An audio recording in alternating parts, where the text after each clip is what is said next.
Is it salad dinosaur? Salad and dino. There is. I didn't realize that. It is the version 2.0. You think, oh, salad. Dinosaur Salad salad. sore. Salad. It's completely ironic. And then you think, wait, there's dinosaur in there too. I'm the T-Rex. Dino salad. Where are you from? I feel like you're from the East Coast. I'm from the East Coast, my man. Virginia. Hell yeah. Virginia. Where are you from? I knew you had something going on over there. Poughkeepsie.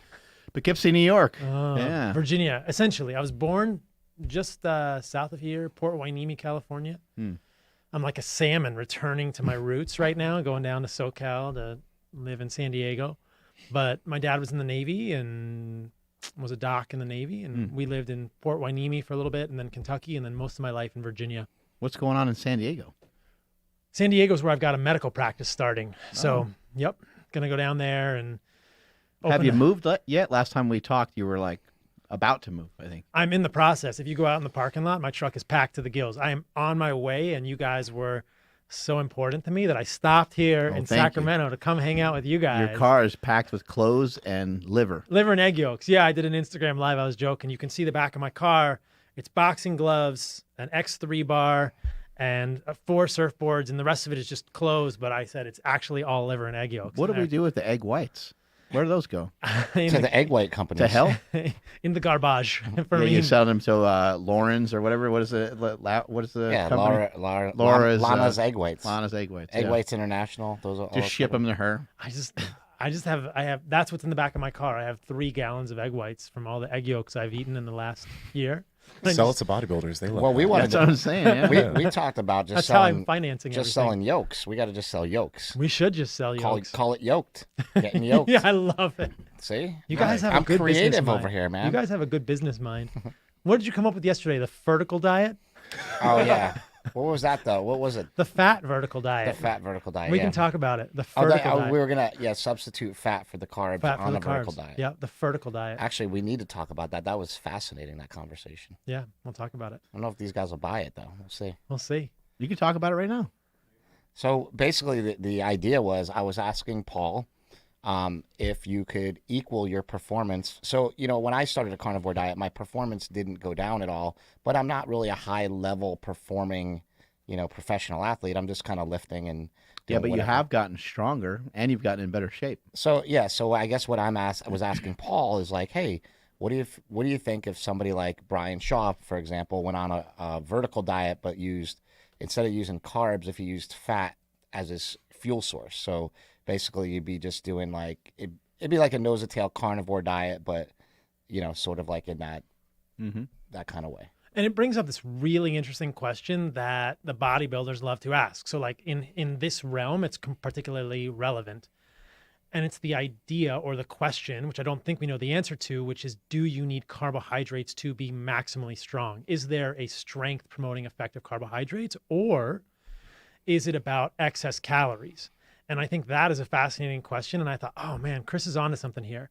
And so my feeling, and again, this is my opinion, my hypothesis, I would love to see the experiment happen with Brian or some of these other strongmen or people in the powerlifting community. And you're sort of a testament to this. You didn't lose strength when you cut out carbohydrates, and you were able to gain strength without carbohydrates, which I think is the first part of the equation. I don't think that we need carbohydrates to gain strength as a human. And the second part of the equation is, can we become maximally strong? Can we become optimally strong or optimally big without any carbohydrates? Could we do it on the vertical diet? So hat tip to Stan Efferding. Yeah. And so what this gets into this really interesting concept that what we're looking at here, and this is what I believe, that protein is building blocks. That for our human bodies to work, there is a sweet spot for the amount of protein that we can take in. I think you can go too high, and we certainly know you can go too low.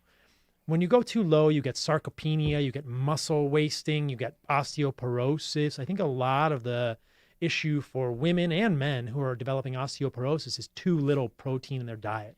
And a lot of that could be corrected with more protein.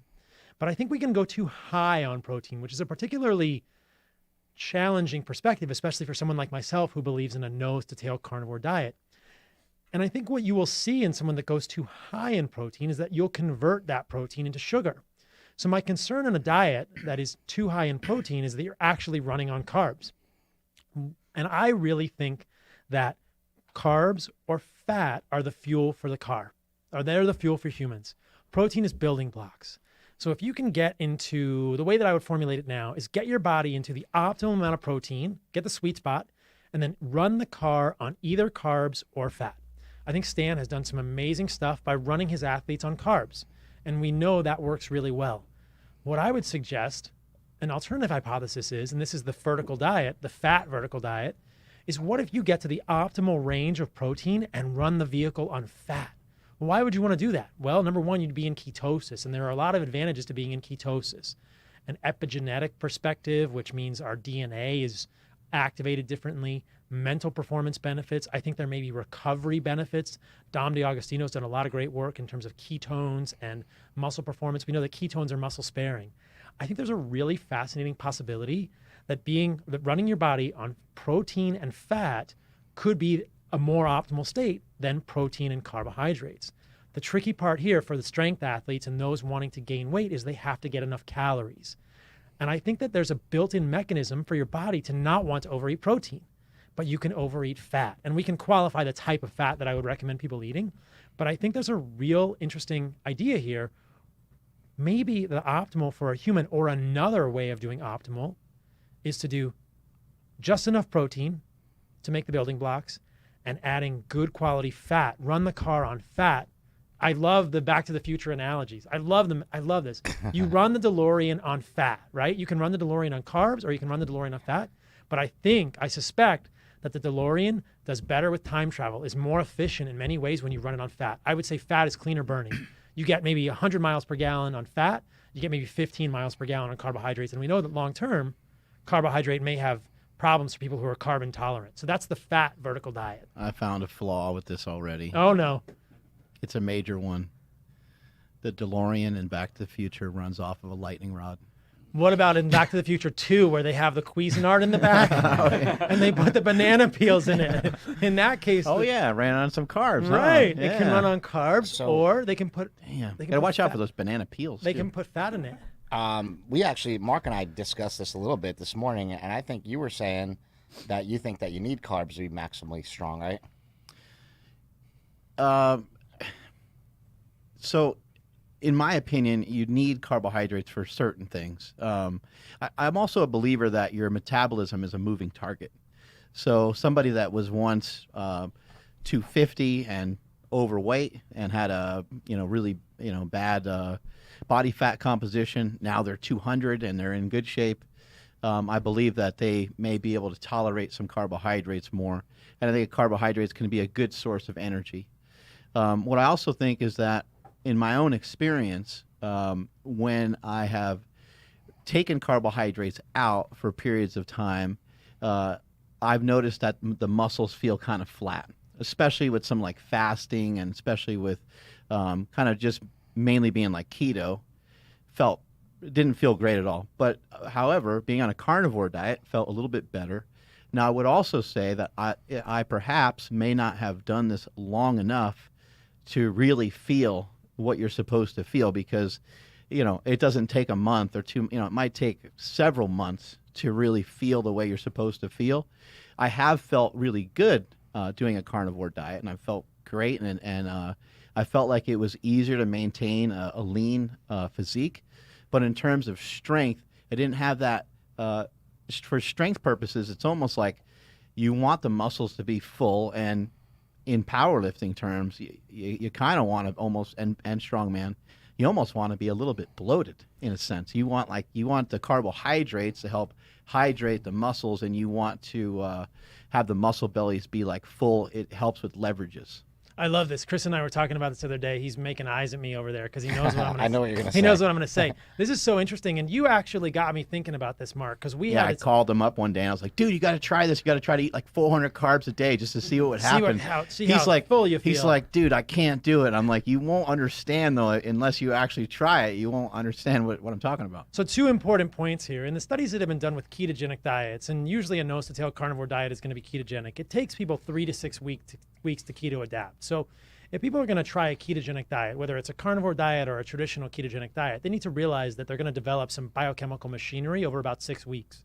and the performance is going to decline and then go up to what it was before or better, at least in so terms at of the first studies. you might be like, Paul's full of shit. Right, exactly.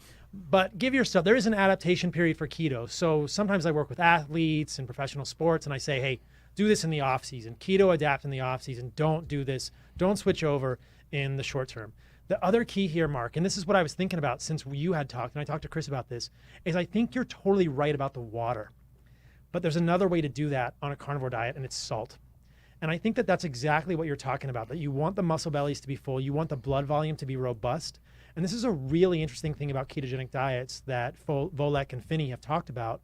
And we know this from our increasing understanding of ketogenic physiology. There's something called the natriuresis of fasting, which is a super geeky term for the fact that you waste sodium in a fasting state. You waste sodium on a ketogenic diet. So many people notice on ketogenic diets, they feel flat. Their electrolytes get a little funky. They may feel a little difficulty with sleep. And a lot of this is not enough salt in our diet because we're wasting salt. Sodium is a nutrient. A lot of people don't realize this. Sodium has been vilified for years, but sodium is crucial. Animals in the wild will seek out sodium like crazy. When I was on the Pacific Crest Trail, the deer would seek out sodium so much that they would come and drink our pee. Immediately after we peed, they would just walk out of the woods and drink our pee, right? And this happens all the time. And when I was on the Pacific Crest Trail also, we had sweaty mats that we slept on. And we went up to hike Mount Whitney one day. We left these foam mats at Guitar Lake, which is a beautiful part of the Western Sierra, or the Eastern Sierra. And we came back and they were all chewed up. The marmots had chewed our mats, not because they were trying to get foam, they were trying to get salt. Humans need sodium. If we don't have enough sodium, we become more insulin resistant. And so I think a lot of people who are having this effect on ketogenic diets or carnivore diets will do well to increase their sodium.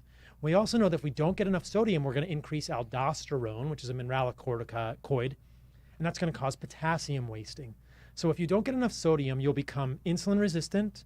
In order to hold on to sodium, your cortisol will go up, your aldosterone will go up, and you'll waste potassium. So a sodium deficiency can cause sodium problems, potassium problems, and probably magnesium problems.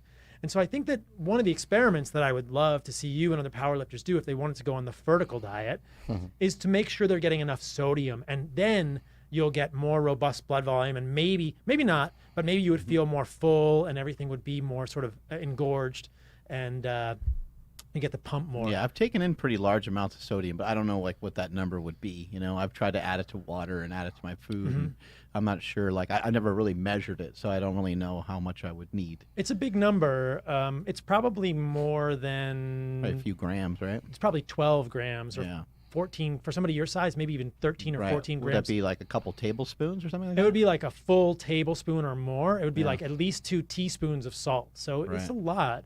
If you look at the studies that are done, and this is not in ketogenic diets, there's an interesting study showing that, and this is epidemiology, but the people with the best survival have a sodium, not sodium chloride, a sodium excretion of 5 grams a day, which is equivalent to 10 grams of sodium chloride per day. So just for the general population, there's pretty clear epidemiologic evidence that 5 grams of sodium in the urine a day, which is a pretty good proxy for how much sodium they're taking in, is ideal, and that translates to 10 grams of salt a day. So I think people in ketogenic diets, people that are bigger, athletes sweating more, could maybe even benefit from 15 milligrams, and that every 5 grams is about a teaspoon. So I've been messing around with ketogenic diets for a long time. I don't know how much of a difference it makes in terms of like muscle growth, you know, because I did a keto style diet younger when I was building myself up, and I still have utilized it today to try to hold on to muscle mass and try to hold on to some size. But I just noticed that when I have the carbohydrates, you kind of feel a pump a little bit more. It feels like it does assist in recovery a little bit from the workouts and stuff. But I haven't really tried it. Like I said, I haven't tried it for months on end with a straight up carnivore diet with that amount of salt. yeah, So I'd have to give it Well, a shot. I also got interested in this after Paul gave me some animal fat, some straight up beef fat. And then the rest of the day, I just felt energized and great. And that's when we started talking about it. Because I was like, you know what? Right now, I feel so good. I feel like powerful, you know? And he said, it must be the fat in the liver, you know? So it was What are something your I did. thoughts on this, Nsima? Because you've done some bodybuilding. You help coach a lot of people with bodybuilding. What's some of your experience? Well, I mean, when it comes to like the kind of sports that I do, I mean, I do jujitsu, I do lifting. There were periods of time that I went lower carb, and in those times that I went lower carb, I had to up my fats. And what exactly Chris was mentioning is you had higher fats like yesterday morning, you felt way better, right? Yeah. A lot of people that are doing carnivore might be just having a lot of excess protein and really are not having a lot of fat. And that's probably one of the reasons why they don't feel like they have much energy, because if you're talking about fat and carbs being the main energy sources, if you're not having carbs and you're limiting your fats and eating a whole lot of protein, of course you're going to feel like absolute dog crap. Starvation. Exactly. So, I mean, thinking about this and from a carnivore sense, like what else are other people missing out on? Like, first off, they're not getting the necessary nutrients they have because most people aren't doing nose to tail like you talk about, right? So lacking fats, what else do people that are trying to do a carnivore diet, what else are they missing out on? I think you said it with this nose to tail concept. It's not complicated, but not simple. I think I saw Tim Ferriss say that. You know, it's a great saying. It's not complex, but it's not simple. It's just this idea that evolutionarily humans have always eaten the whole animal. There's a lot of elegant symmetry in that. When we eat the whole animal, there are places where we get unique nutrients. The muscle meat is incredibly nutritive to humans, but it's not the only thing in an animal. And we were talking about this before the podcast. We were all hanging out in the room and eating liver. We all did a bunch of liver shots together. You know, liver and the organs in the animal are often regarded as the most sacred part of the animal from a nutritional, from an ancestral perspective by indigenous tribes. You know, you mentioned that growing up, did you grow up in Africa? No, I grew up here. But with a Nigerian with family, with Nigerian like, heritage. They cooked a lot of liver. We ate a lot of liver when I was a kid. Organ meats were a part of your culture. Mm-hmm. And, you know, I think that It seems different coming from him versus from you. I'm just saying. I'm not trying to be rude to anybody. You know, I right away, I'm like, all right, he said he grew up eating a lot of liver, and I got to eat a lot of liver, even though you just told me 10 times. Right. It's a cultural thing that a lot of us have lost. But if you look back to many other cultures, whether it's Asian cultures or African cultures or any culture that's not westernized, they often eat a lot of organ meats. And if you look at indigenous peoples, I'm not an anthropologist, but I try to pretend I am sometimes, and I try to learn enough about it. You know, what I've learned, you know, Wade Davis talking to Miki Ben-Dor, they eat the liver first. So the nose to tail brings people unique amounts of nutrients and unique sources of nutrients. The muscle meat doesn't have a lot of copper. The muscle meat doesn't have a lot of, you know, riboflavin. The muscle meat doesn't have a lot of folate. So we need the sort of organ meats to complete the nutritional picture. And it's pretty incredible. Like I said, not complex, but not simple. When you eat the animal nose to tail, which would be reasonable amounts of protein, a good amount of fat for fuel, and then the organ meats, whether it's liver, kidney, heart, and then thinking about, you know, connective tissue and maybe a calcium source, which we can talk about, you're getting a really robust collection of nutrients. I would argue you're getting everything a human needs to function optimally. And so I think there are a lot of people doing really well on meat-only diets. I just think they could probably do better with nose to tail with more nutrients. But the fat and fuel piece is super important as well. Yeah. I know we've discussed some of this before, but just tell us, you know, what your diet, what diet you landed on, and what you're currently eating, just so everybody knows, because sometimes they come in and they're like, who's this guy? Because maybe they haven't heard previous episodes. Right. So, you know, I'm been eating a carnivore diet for about 10 months, and you were asking me before the podcast. I have not had any plants in the last 10 months, and people might think that sounds crazy, but it's been an interesting journey for me. I love intellectual questions. I love going down rabbit holes and Your asking poor questions. heart, man. You're going to die. I know, right? It's doing okay. We can talk about all the lipid stuff if you want.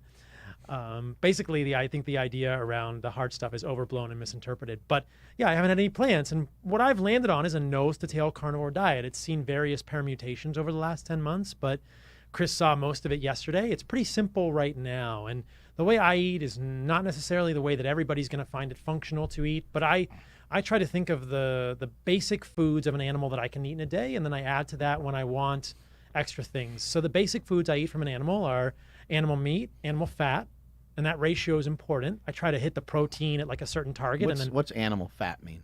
Animal fat is actually fat from the animal. So this is really interesting. You go to the butcher, or you look at an animal, like a ruminant animal. We never see the fact that there's a bunch of fat around the kidneys called suet, or fat lining some of the parts of the animal. It's like wrapped in it, right? Yeah. We never get that fat. Animals are a lot fattier than we believe them to be, or there are collections of fat in the animal. What we only see is the muscle meat, which has had all the fat trimmed away to make it look red. But I'm eating animal fat. I've actually recently just started sourcing pure fat. And it's not tallow, it's not rendered, it's just like suet or trimmings from the fat. So I want the fat from the animal. It's How do you eat that? Because sometimes, like, say, like you get like a New York strip, that's like it's really hard to eat. you kind of just man up. Oh, okay. You just chew it. you just chop it up small and gnaw on it. Yeah. I mean, the New York strip is amazing because it has that chewy piece is the collagen. So that's the connective tissue. That's good for you. That's a good source of glycine. Can we cheat and maybe blend it up or something? You could. You could make a meat smoothie. Yeah.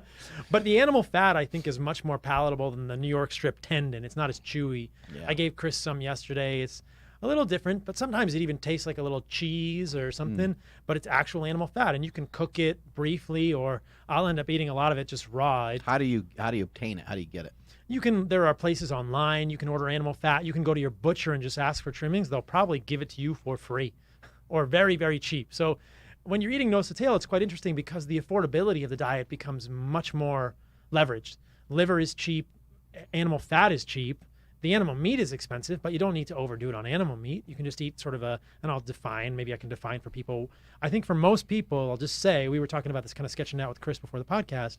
For most people, I think 0.6 to 0.9 or 1 gram per pound of lean body weight is an adequate target for protein. And that's going to be lean body weight. So you got to look and say, what's my percentage body fat? Subtract that. And 0.6 to 1, maybe 0.7 to 1 is a pretty big thing. But I think you go below that, you get sarcopenia. You go above that, you're going to start pushing some of that protein into glucose, which is what you don't want to do. And so that's the amount of protein I'm looking for in a day. I'm 170 pounds, maybe 7% body fat. So I'm looking for, I don't know, maybe 130, 120 grams of protein a day. It's pretty easy. People may know that a pound of meat has about 100 grams of protein.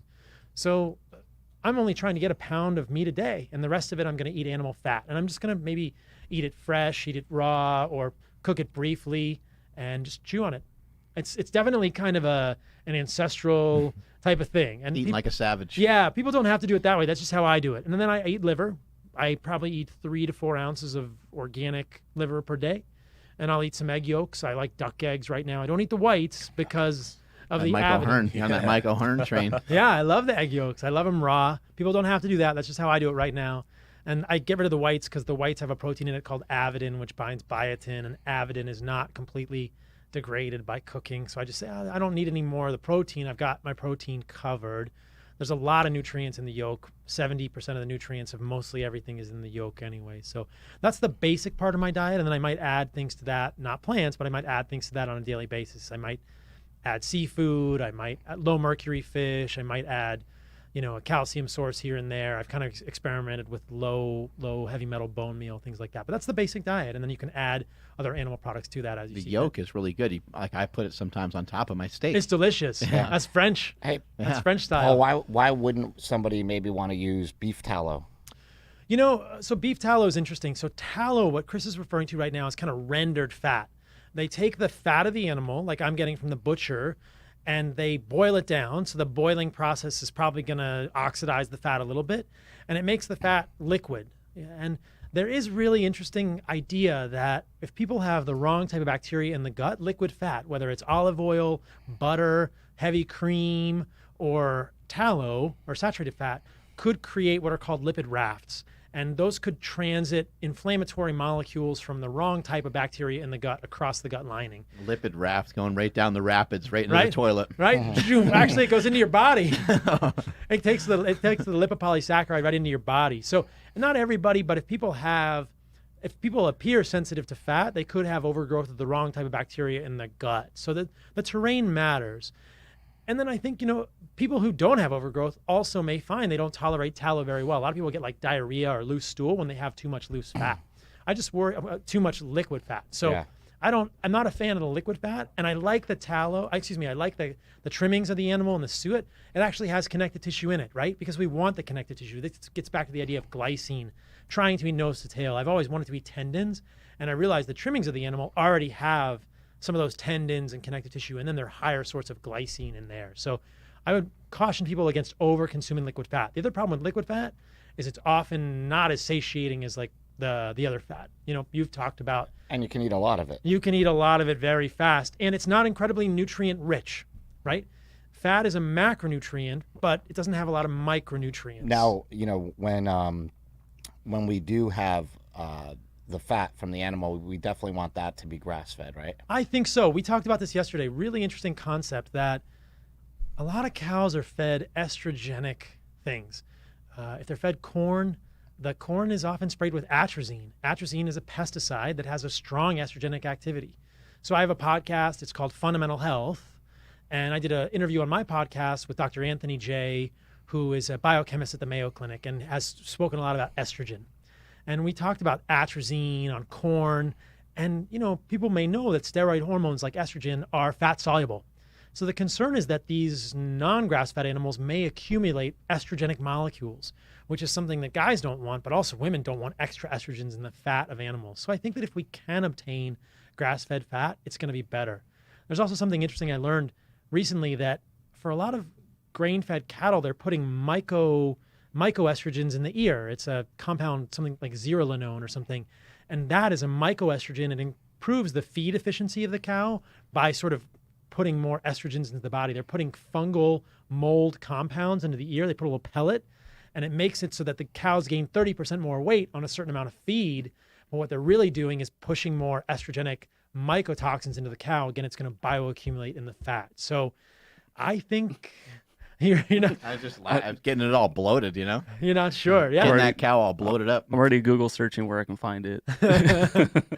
So you want to, I think if people can obtain the grass-fed fat, that's the better source, cleaner, because a lot of the toxins are going to bioaccumulate in the fat.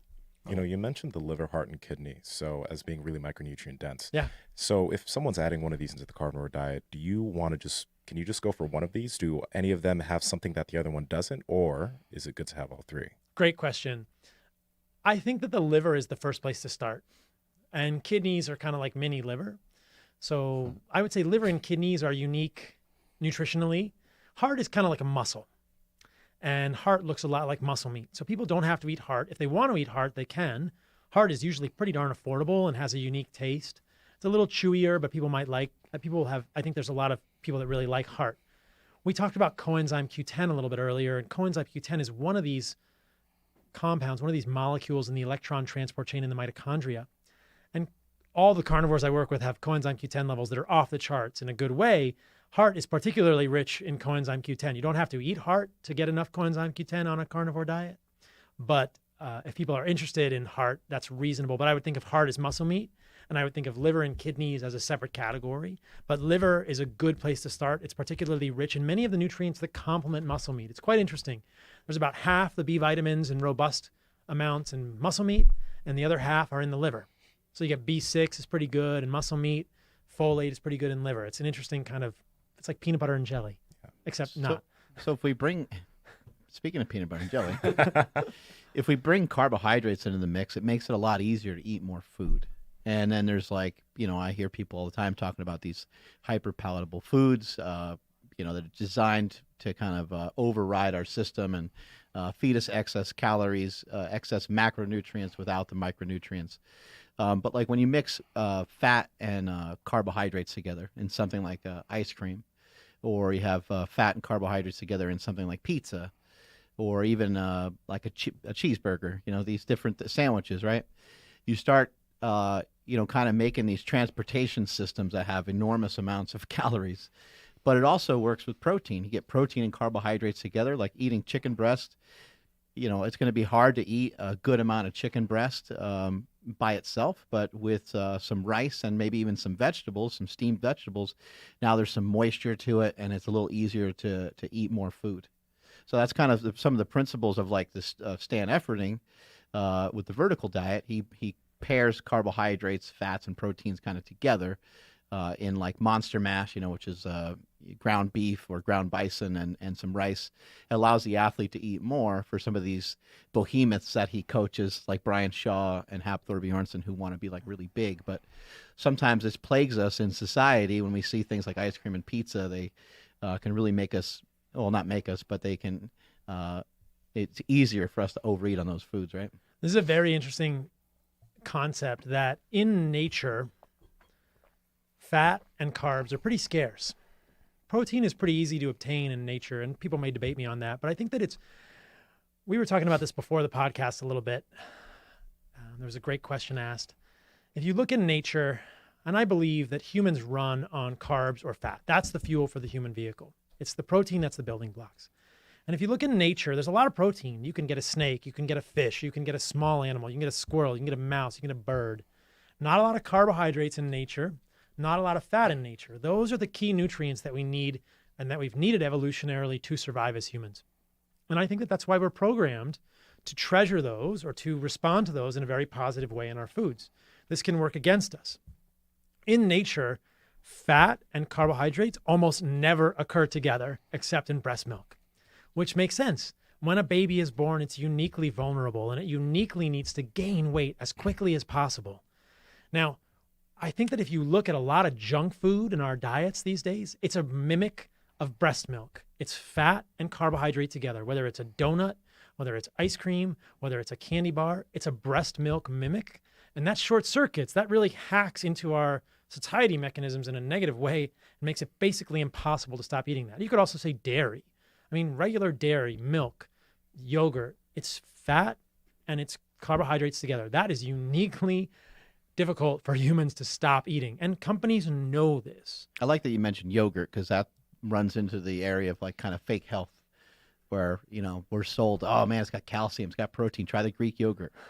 What are some of the problems with that? It still has carbohydrates. I mean, there's lactose in Greek yogurt. Even the Greek yogurt that doesn't have any sugar has enough carbohydrates to kind of trigger that mechanism in our brain. It's pretty hard to stop eating. Now, the protein in Greek yogurt, the calcium in Greek yogurt, those are good things. But I think it's important for people to realize that different foods can make it, can trigger our satiety mechanisms in different ways. If we're just eating fat together, if we're just eating fat, it's going to be more satiating than if we eat fat and carbs. And like you said, totally correctly, if you eat carbohydrates with protein, it's going to make that protein way harder to stop eating. This is what ribs, this is what we go to barbecue. It's like sugar on meat, it makes it really hard to stop eating. Fried chicken, that's carbohydrates and protein. So it changes the equation in our brain. That never happens in nature. We're not adapted to that.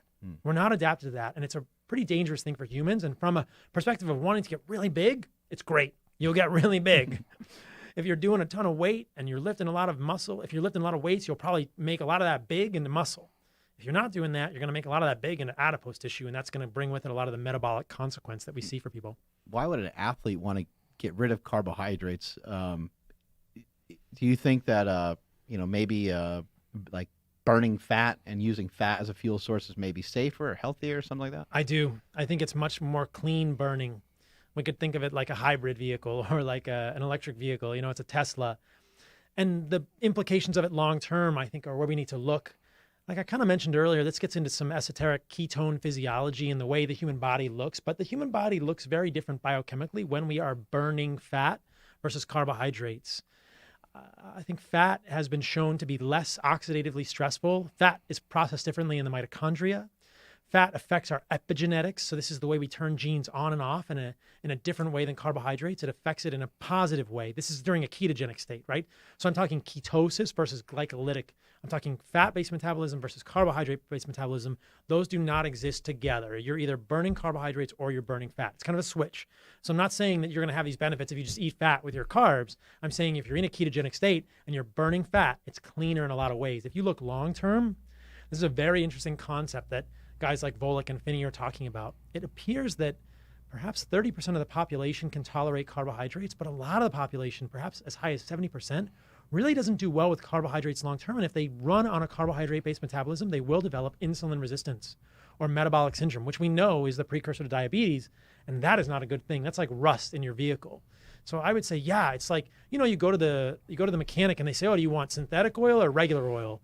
Fat is probably like synthetic oil. It's cleaner burning. It's not going to accumulate on your valves as much. I mean, these are obviously very gross oversimplifications, but I think there are many molecular mechanisms where it appears that burning fat is a cleaner burn for the human being. Then you get the mental benefits, the performance benefits from that perspective for people that are sort of reaction athletes, MMA athletes, or jujitsu, if you want to have reaction time or learning. The brain on fat runs differently than a brain on carbohydrates. And then you think about, muscle sparing effect of ketones. So yeah, I think you illustrate the point very well, Mark. Running on carbohydrates and running on fat affect the engine differently. Do Do you know if there are like certain populations, because you mentioned like 30% of the population probably doesn't run as well on carbohydrates? I think 70% of the population. But are there certain populations that generally do run better on carbs? Or we don't know about that yet? There are definitely populations that run worse on carbs. Okay. The Pima Indians. So I went to medical school in Arizona at the University of Arizona in Tucson. The Pima Indians, you know, all of the southwestern Indians in the United States have this incredibly beautiful heritage. They built things like Mesa Verde. They built incredible structures. They lived in a part of the world that's inhospitable by many standards, but they thrived and they had incredibly beautiful culture. Perhaps because of that environment, or perhaps because of their just unique genetic lineage, they are uniquely intolerant to carbohydrates. They have the highest rate of diabetes in the world. It's over 80%, I believe, in the tribe now because they eat carbohydrates, right? 2 or 3 generations ago, the rate of diabetes in the Pima Indians was 3%. In 3 generations, and these numbers may be a little bit off, I'd have to quote these, but I'm in the ballpark here. In 3 generations, the Pima Indians have gone from 2% diabetes to over 80% diabetes. Wow. Is that due to like government funding of some sort or something like that? The or- availability of carbohydrates. Like, are they poor perhaps? Or Yeah. Oh, okay. Yeah, they're poor. Yeah. And you can see, you know, the older versions of Pima Indians, they're uniquely healthy people. And then, you know, the contemporary Pima Indians are plagued by diabetes. It's an epidemic, and it's basically an instance where carbohydrates are toxic to this population. There are many Native American populations where carbohydrates are uniquely toxic. They are extremely carbohydrate intolerant. But there are some populations who appear to be able to eat carbohydrates. So that's a population that's intolerant. I can't think of any off the top of my head that are carb tolerant, but there are people. And then we get a lot of genetic mixing now. You know, Yeah. the whole world is a melting pot, probably for the better. But it's a little bit difficult to draw those cultural lines now unless you're from a very sort of specific cultural region. What do you think about like just a low carb diet, like a moderate carbohydrates, like you know, on some hard training days you have, I don't know, 50 or 100, something like that? People are doing this in the carnivore world now. I think it's a great experiment. They're calling it a targeted carnivore diet, and I think it's an interesting experiment. I think it's possible. Again, it kind of goes back to this underlying question: do we need it? Does it benefit? I don't know. It's possible. Yeah. No one knows. No one knows.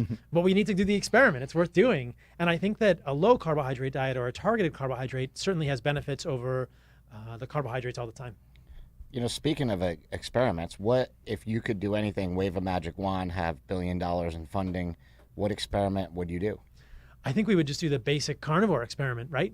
Which would be set up how? Nose to tail carnivore diet versus control. So standard American diet, or you could put it against a vegan diet. You could put it against, you'd have multiple arms, vegan, vegetarian, do the ultimate diet experiment, right? This experiment will never be done in the history of humans because it's too expensive, but I would do paleo, keto, carnivore, nose to tail carnivore, vegan, vegetarian.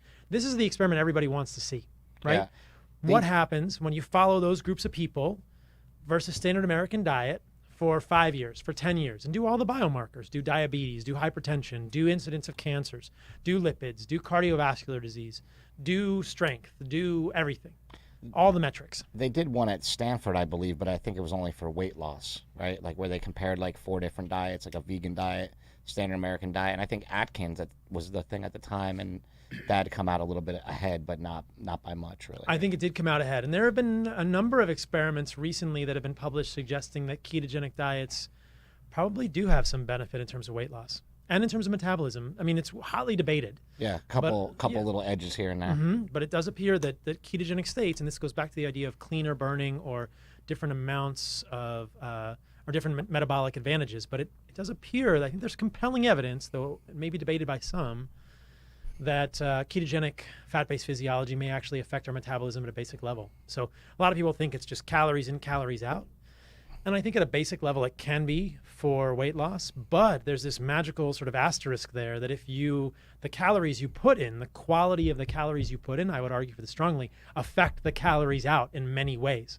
So it is calories in, calories out perhaps, but the quality of the calories you put in affects the calories out, both in terms perhaps of metabolism and satiety. You know, a lot of people are probably listening and wondering, you know, why would I do carnivore? Or I can do carnivore, but why get rid of my fruits? Why get rid of like like fiber and these type of, nutrients in these fruits. So why should individuals think about even ridding these from their diet? I know we've talked about like phytonutrients not being necessary, but what's the reason to get rid of it if you don't feel adverse when you have it? Right. This gets back to the idea of signal versus noise.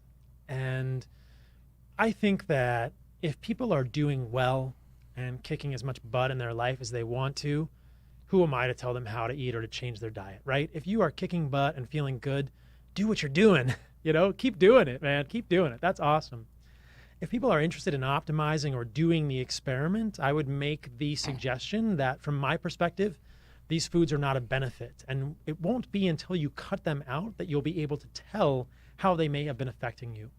My story is a sort of a subtle illustration of this. I started a carnivore diet about 10 months ago. And within the first few days, I noticed an improvement in my mood and my emotional resilience. Well, I didn't even notice that I wasn't as happy as I could have been. And I'm a pretty happy, kind of goofy guy in general, but I just felt more emotionally resilient within 3 or 4 days. And I didn't even know that. And so I think that a lot of people may not know how the foods they are eating are affecting them, whether it's GI stuff, a little bit of constipation, a little bit of loose stool. Maybe their sleep is just a little bit off. Maybe they're just a little more irritable with their kids, or they're not having quite the same amount of performance in the gym. And I think that by doing the experiment and by really simplifying, you can separate that signal from noise. And you get this really clear perspective on how you're feeling without it. And then you can add it back in and say, you know what? That fruit really does give me a little gas. Or that fruit really does mess up my stool. Or that fruit really does change the way I feel. I get a little more anxious. But I didn't notice it until I cut it out.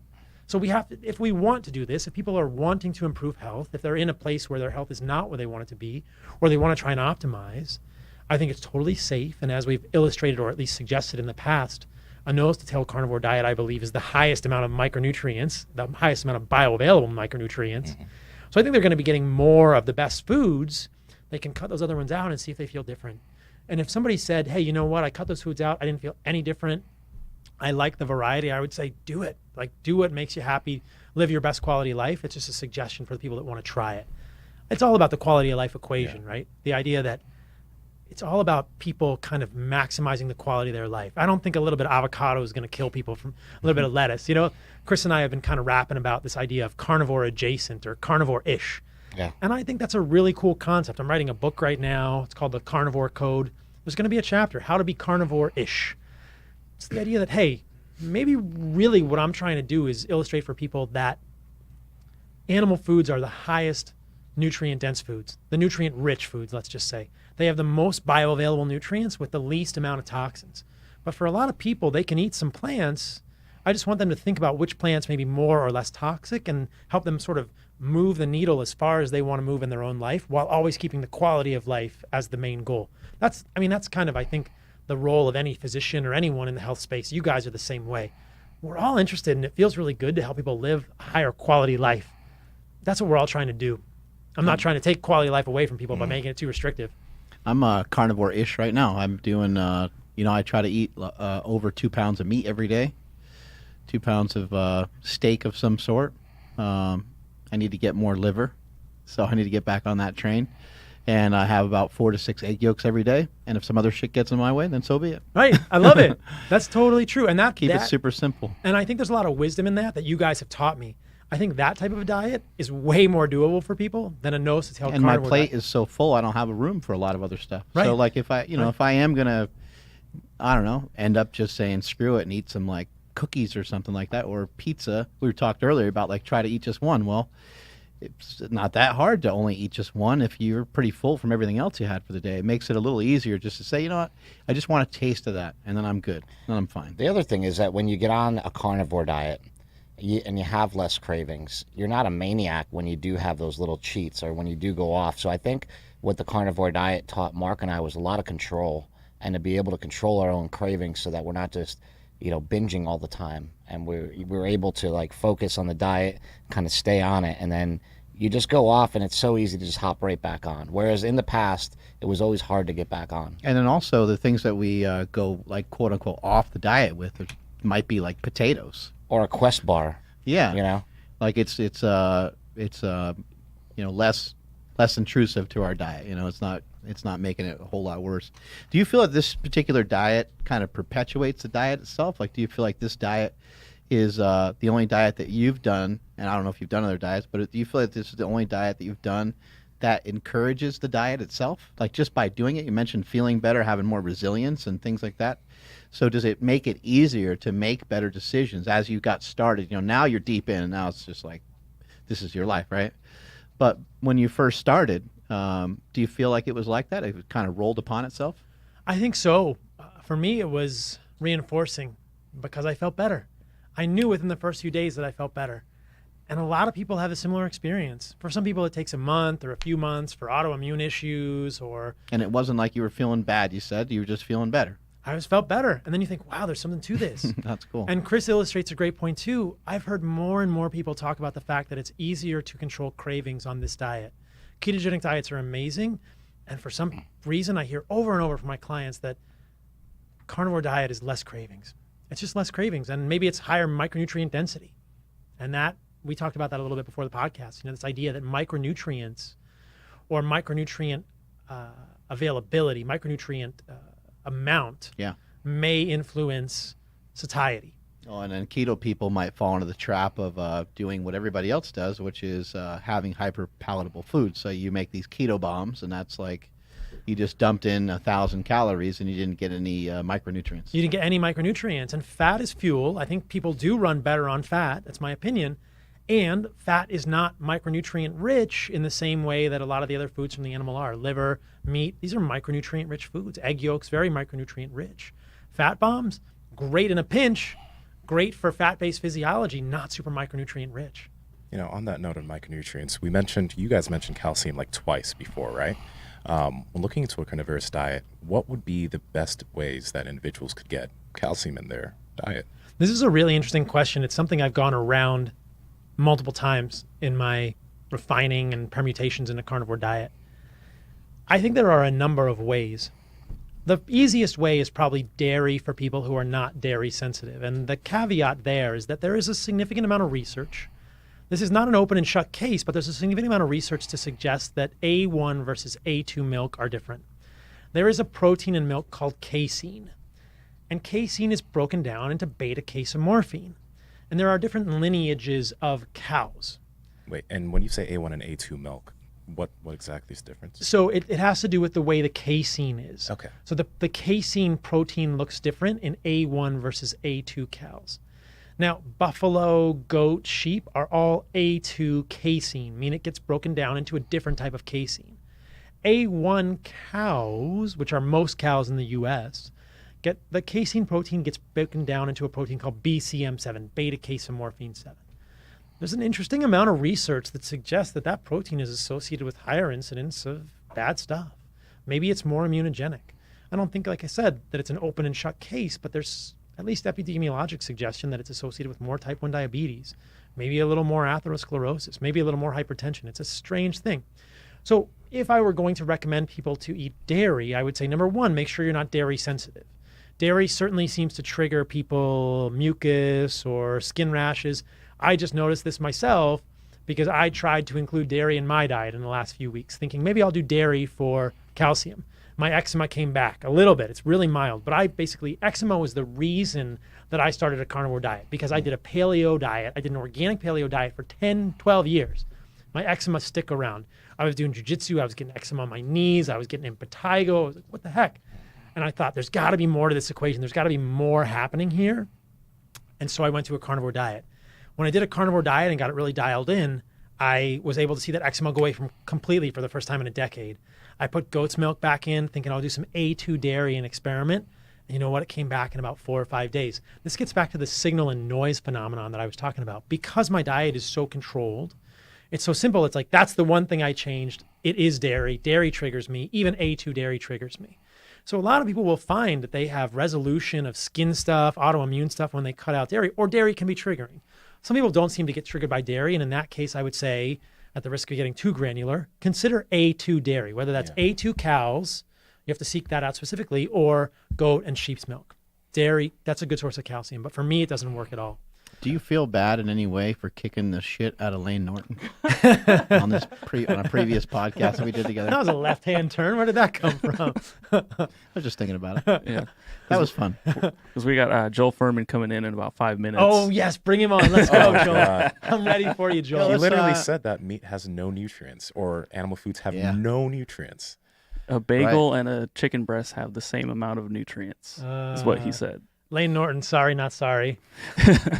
Well, with Joel Furman, he kept referring when he referred to meat, kept talking about chicken breast, and I'm like, everyone knows that chicken breast pretty much just has protein in it. Like, it doesn't have a whole lot in it. Everyone already knows that. And then when Mark was like, "Well, we're hearing that it's the most like nutrient dense, food that you can have," he's just like, "The most nutrient." He's like, "The information you're getting is completely false," and we're just like, well, "Okay, we'll continue on." And I don't really remember any like resolution. He kept trying to talk about how many nutrients are in vegetables, and then he was comparing some like enormous amount of vegetables in comparison to a like lesser amount of meat, and we were like, But what was weird, he was like, it's like see, you but that's can't my eat point. that much vegetables. Yeah, and then you say that's my point. And I'm like, but Then you're not getting enough protein. and you're not getting enough it doesn't make nutrients. I'm like, it sense. would hurt your stomach and everything else. I mean, it doesn't make any sense what you're talking about. It's crazy. And this gets back to the key. That's 4 keys.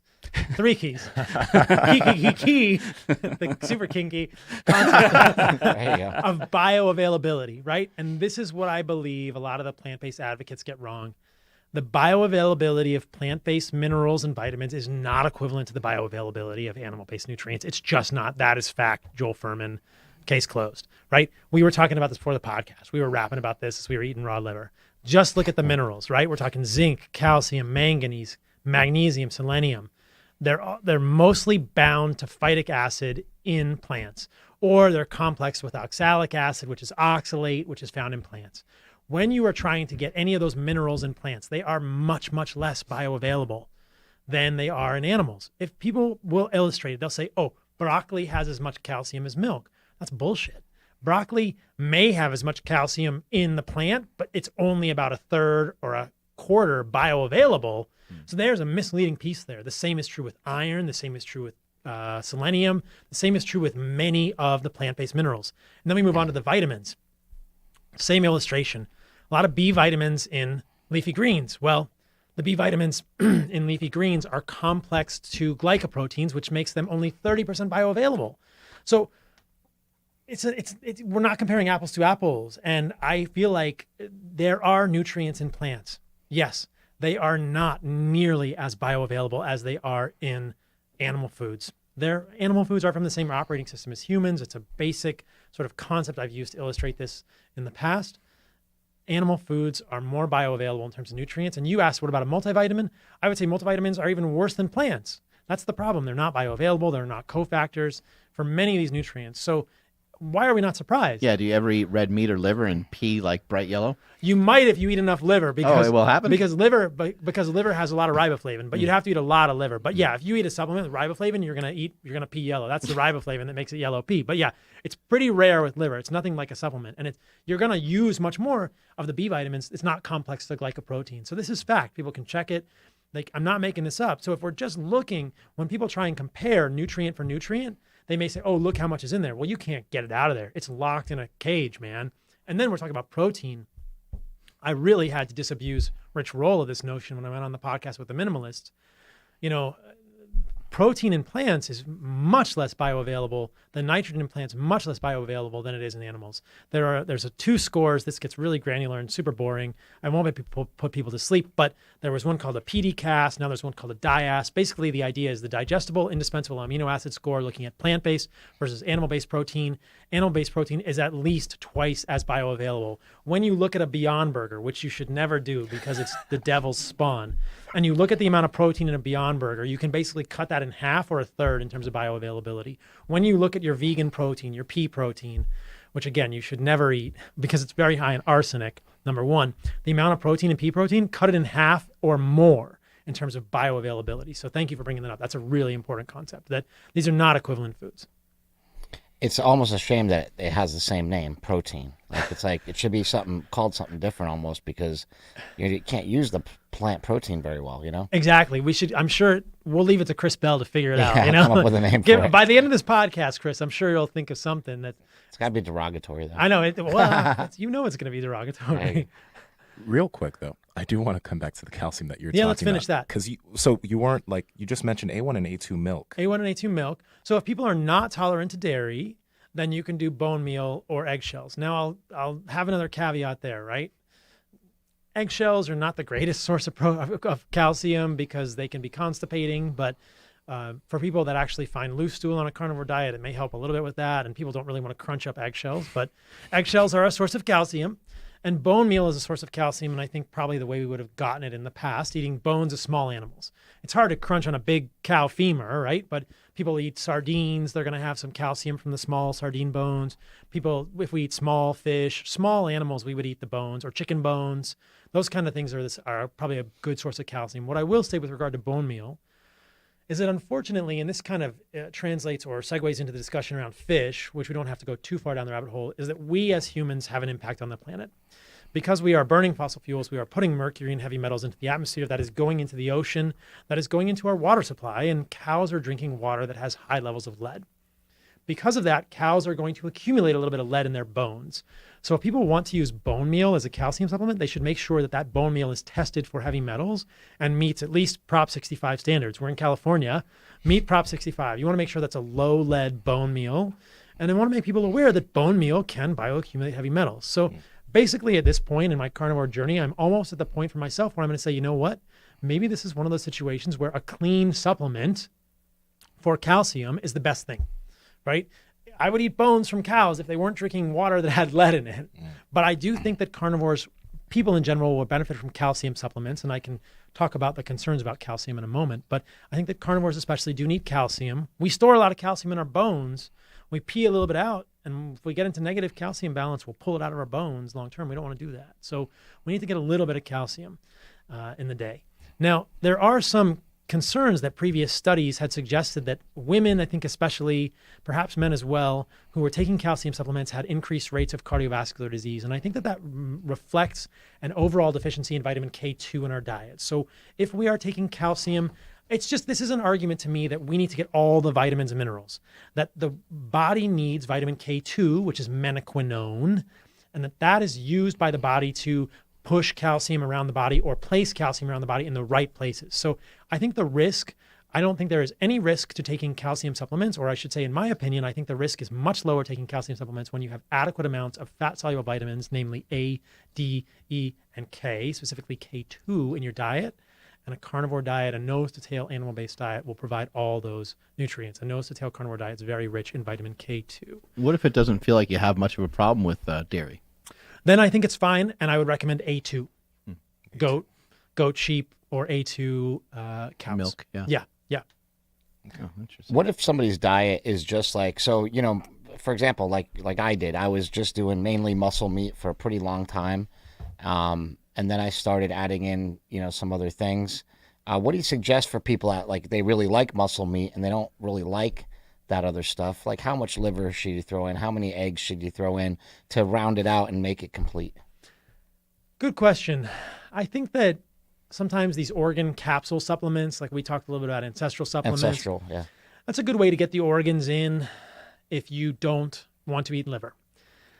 I would also encourage people to actually try real liver because it's an acquired taste, and if we're not familiar with it from our childhood, I would encourage them to not just chuck it in the garbage because it's a foreign taste. It's quite nutrient rich. But if people don't want to do that, I think there's a place for those type of things, those desiccated organ complexes for people. If people say they just like muscle meat, that's fine. I think that's a really good place to start. I haven't met many people who don't like egg yolks or don't like eggs. So hopefully people will eat. If you eat eggs and muscle meat, that's a much better thing than muscle meat, in my opinion. And maybe some bone broth? Yeah, eggs, muscle meat, bone broth. That's a good start. I think liver would round that out. I do think people will feel better if they watch that protein to fat ratio, but people can experiment for themselves and kind of go from that. But I think just adding a few things to the muscle meat could round it out in some good ways. Just had a guy that came in here to buy something at the super training store, and he was asking me about about my diet and stuff, and I was telling him that eggs are good, but he was saying that he went and got a food sensitivity test, and eggs are bad for him. He's like, I'd love to eat eggs, but they're bad for me. Is that usually on a food sensitivity test, the whites that are causing the problem? It is often the whites. It is rarely the yolks, but it's not impossible for it to be the yolks. I would say, just out of the air, I'll just guess maybe 70% of people are sensitive to just the white, and they could try the yolks alone. And a lot of those food tests, from what I've heard, are not very valuable. Not super accurate. So if people have a sensitivity on the food test, it's worth cutting those things out to see if you feel Just better. try it, yeah. My problem is that a lot of the sensitivities you may have may be missed by those tests, and those are really only testing one branch of the immune system. They're not testing, they're just testing the adaptive immune system, or they're not testing the innate immune system. They're not testing the whole immune system. They're a poor proxy for an elimination diet. I'm not a fan of the food sensitivity testing. Save your money, people. How do we just help people be healthier? How do we help people maybe just lose some weight, get in a little bit better shape? Like, let's say they are like, man, like, that's cool. This guy knows what he's talking about, but I don't know about just like turning my life over to meat. Yeah. Join the meat cult. Yeah, they're like, yeah. Turn your life over to meat. That's right. I think I was actually talking to Chris about this yesterday. I think the first step, and you asked me this yesterday as I was working out, and I said, eliminate the processed food. I think that's step 2. I think step 1 is meditate or work on mindfulness. Because I think that so much of this happens around our thoughts and our narrative and the reasons we're eating. And this may sound passe or cliche to people, but I'll try and make it a little sexier. Basically, the idea is just that until we get our mindset in the right position and we realize why we are eating the bad foods in the first place, and we realize the narrative that is going on in our head around food, I think it's going to be difficult to make those changes. So I think step 1 is meditate. Step 1 is be quiet with yourself. Step 1 is find time for yourself. Step 1 is become more mindful. That's a challenging process, right? I like what you're saying there. And for people that are, again, I'm just always trying to think of the hurdles for people. People are like, all right, meditating is too weird, I'm not doing it. Because people, like, as soon as you mention something, they want to check out of it right away. Like, as soon as you mention a certain type of diet, they're like, well, what about, can I eat this? And you just pointed out all the stuff they can eat. Now they're talking about the stuff you took away, right? So I'm just trying to play into the psyche of our fat fans out there. When it comes to like mindfulness, it doesn't mean that you have to sit on the floor, with your legs crossed and hum and chant or whatever. It doesn't necessarily mean all that, although that would be great if you could actually sit down and be still and meditate. But mindfulness of mindless eating, mindless snacking, just randomly snacking. Do you really need the food? Are you actually hungry? Are you just eating because your favorite show is on? And does the food have to be such a disaster? Does it have to be horrible for you? Could you make a better choice? Could you, change the bad habit and maybe even not even make it a great habit, but make it a better one than it was yesterday? And then mindfulness in terms of, what are you feeding yourself every day? Not just food-wise, not just what's going into your mouth, but like what's in your feed, what's in your Instagram feed. A lot of people are following these cooking shows and they're following all these fancy foods and all this. If all that stuff's in your feed, it's in your subconscious mind, right? And you're thinking about it nonstop. You're already seeing all that stuff. You already have enough negativity going on in your life. There's already enough McDonald's. There's already enough commercials for all that shit on TV. You don't need to be adding to that and making that a whole lot worse. So I think that's a great place to start. Clean up your mind. Clean up what the hell's going on in your head and realize that you can make a change. I mean, look at the change my brother's made. He's lost, 50, 60 pounds. He grew like 3 inches. His dick's bigger. I mean, everything's It's amazing. He's gotten younger. Magical. He's gotten smarter. He's more handsome. The list goes on and on. But you can make progress. You can make a change, and it's going to start with stuff like that. I think it starts with the mind, and that doesn't sound sexy to people, but that's the key. And like you said, that can take a lot of forms. It doesn't have to be yoga, meditation with harpsichord music on in the background, but it's critical. It's critical for our lives. And that when you get into that mind frame, then you're ready to start making the choices about what you want to eat. And I think if people were more aware of what was going on in their brain while they were eating, that would be an incredible first step. Maybe they're eating for emotional reasons or trauma, or they're eating for pleasure because they're not happy in their life or they have stress. And that's the first piece, is seeing that happen. That's when we can really start to change things. What have your failures been as far as clients go, people you've worked with yet? Have you had any people that have like just bombed out or didn't call back, didn't come back? Like what are the things you've learned through the process of working with people? Absolutely. I've definitely had clients that I think decided, oh, it's too much for me, or didn't want to stick with it. And, I had one set of clients, it was a husband and wife, and, they said, well, I started doing more carnivore and I'm not losing weight. Well, I'm still doing 4 drinks a night, a whiskey, and we cheated on pizza over the weekend once or twice. And I thought, okay, there's more going on here. And I think this actually is a great thing to illustrate. And it follows naturally from the last thing we were talking about. I think a lot of the hurdles for people are people who are maybe not quite ready enough. Their mind isn't in the right place. And that is the problem. And so got to get the mind right first. And if people come to me, I'm not going to be like, how good is your mind? I'm not sitting on top of a mountain being like, oh, you found me. Now your mind is in there. I'm available, man. I'm on Instagram. I'm on Mark Val's Power Project. People can find me. I'll work with people who want to work with me.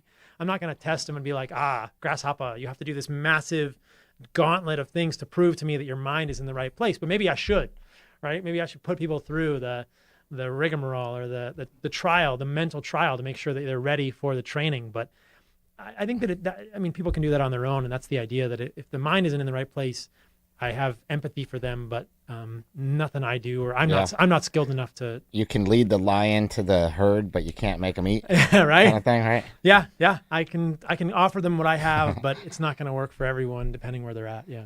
We're 4 guys here, and I'm curious because I've heard reports, and they're probably maybe having some deficiency, but there's a few women that report, losing their menstrual cycle on a carnivorous diet, and maybe having some fertility issues. So are there certain things that women need to think about when picking up a carnivorous diet that is super important that they have? Yeah, this is a really interesting question. I do not believe that a carnivore diet or a ketogenic diet is bad for a menstrual cycle or fertility. I've seen so many examples of people improving fertility that I can't believe that is a feature of the diet uniquely. I think that women and men are kind of bring different things to the table. Women may have more reservations about eating fat. Women may not want to eat salt because they think it's going to make me look bloated. And that's generally been the issue, is that women just bring more cultural norms to the diet in different ways than men do. So the lack of fat. Lack of fat, lack of salt would be the first things that I would look at, and macros for women too. Maybe even jumping in on a training, training really hard, right? Yeah. Along with the diet. Maybe Right. it's a stressor, right, that's causing hormonal issues, right? Yeah, we do know that if women train super hard and get too lean on the body fat, they lose too much body fat, they can have sort of hypothalamic amenorrhea, because the body says, hey, you're not fat enough. I mean, you don't have enough body reserves of adipose tissue to support a child, therefore I'm not going to have you cycle. So there's a lot of things that are going on there, right? But I think a lot of times it's sort of the cultural stuff that, unfortunately, I've got a sister, I'm pretty aware of this. Yeah. Women are fed all this body image stuff, and they think, I don't want to eat salt, I'm going to get bloated.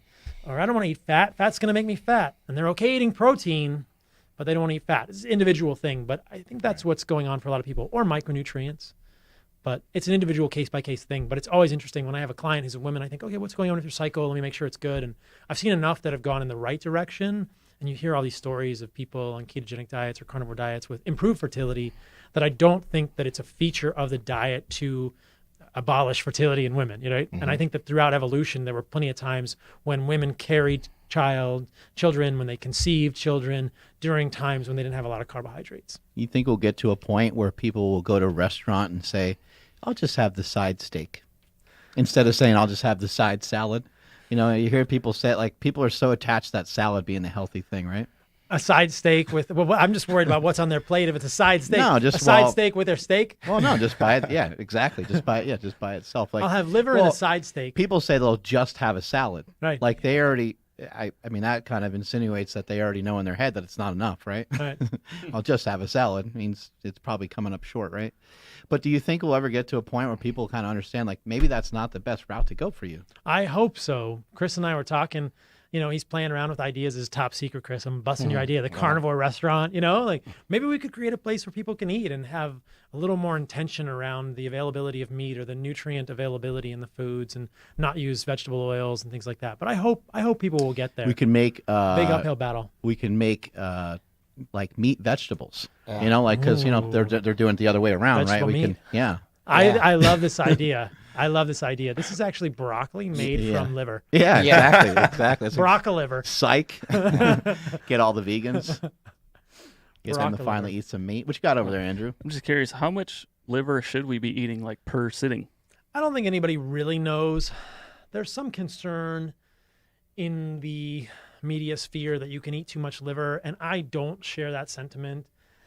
I think that a good amount of liver for people starts at about an ounce a day and probably goes up to 3 or 4 or 5 ounces of liver a day. What's the fear? You get too much vitamin A? Too or much something? vitamin A, Yeah. and that's based on supplement studies. So there are studies that would suggest that if you over supplement with vitamin A palmitate, you can have problems.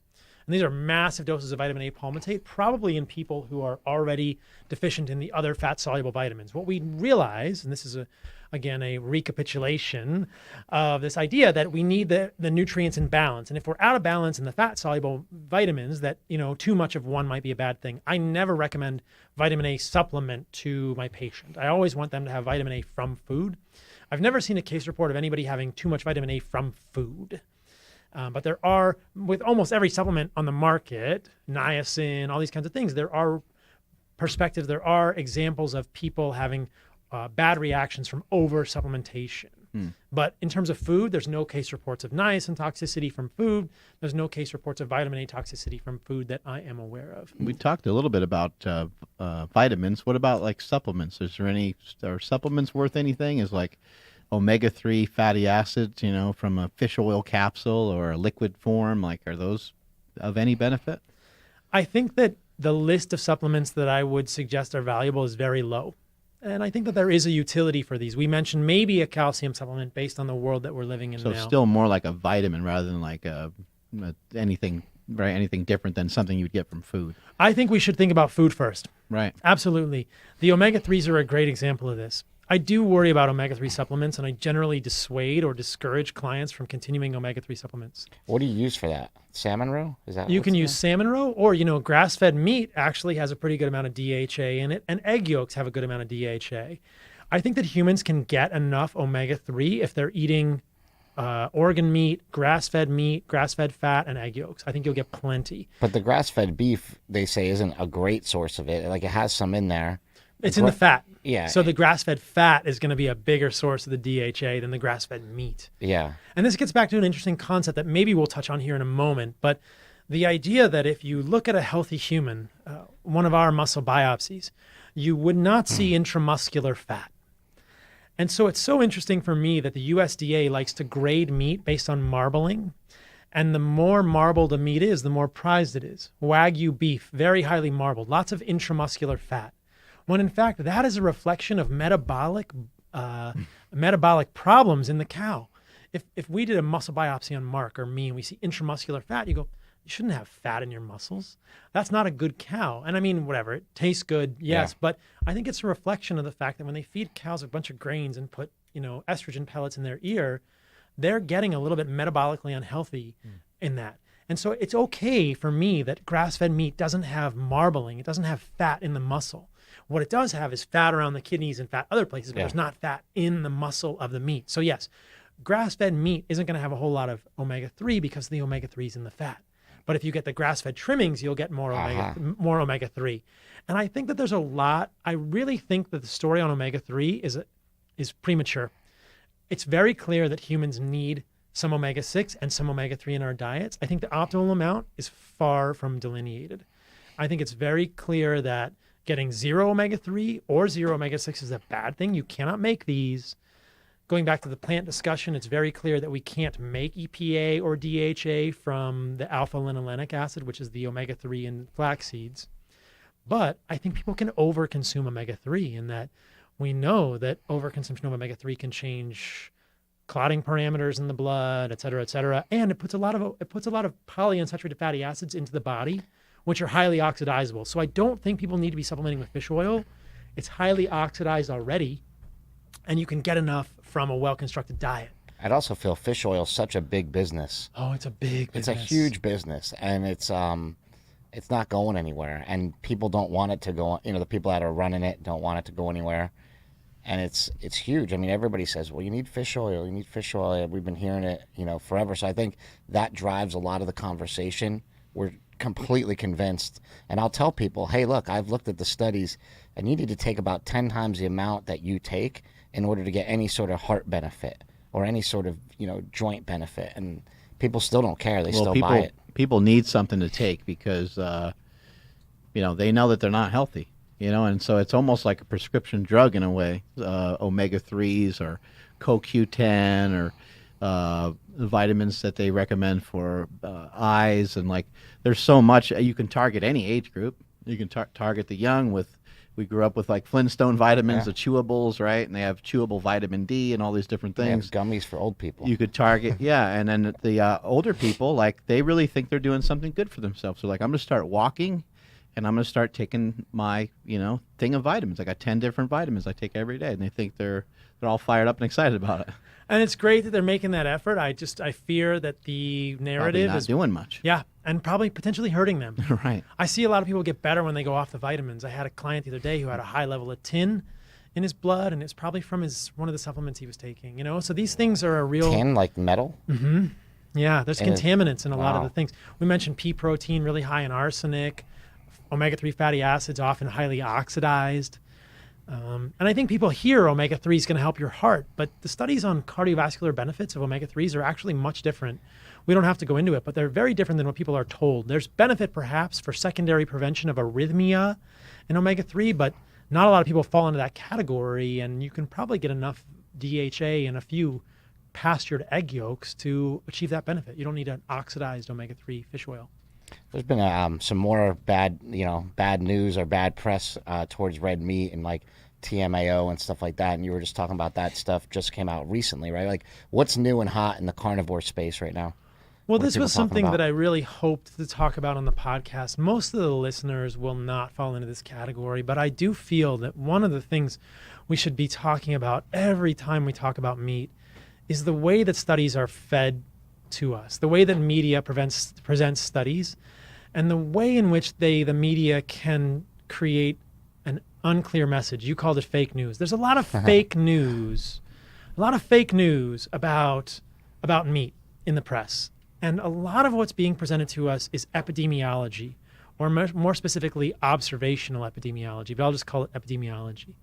There was a study that came out on the 13th of June this year, and the headline was, half a serving of red meat per week increases your chance of dying by 10%. This is total fake news, people. This is something that I'll do my best to illustrate this in a clear way. This is epidemiology. When they say that, people don't know exactly how the study was done. A lot of people are architects or they're engineers. They didn't go to school to know how an epidemiology study is done, but that's not an interventional study. And I'll tell you what, I've never seen, and I mean, I'm using superlative here and I'm using it with confidence. I've never seen an interventional study with red meat suggest a negative thing. I've seen the reverse, and I'll talk about those. Now, interventional versus epidemiology, let's talk about it. There are very few studies where they give people red meat. You asked me, how would I design the study? I would give people red meat and follow and see what their outcomes are. Almost all the studies we see in the press are not that study. They are surveys. They'll either do retrospective, which is in the past, or prospective surveys of people. In this study, I believe it was a prospective study, meaning they took a survey of people at one point in time and they asked them, how much red meat do you eat? And they look at them over the next 5 to 10 years and see how many people die. Well, the statisticians are going to do a lot to control for some of the variables, but there's this problem is they cannot control for all the variables. And the idea is that people who eat more red meat generally have different behaviors than people who don't, because in the westernized world, we've been told for 70 years that red meat is bad for you. So who eats more red meat? Rebels, James Dean types, ride motorcycles, smoke. They can usually control for that in terms of the epidemiology. Exercise less sun, right? And what do they eat the red meat with? They can't control for that. This is a simple questionnaire. 5 years ago, how much red meat do you eat? Who died in 5 years? Who eats red meat by itself, right? There's red meat with potatoes, red meat with French fries, red meat with hot dog buns. We were in Walmart yesterday.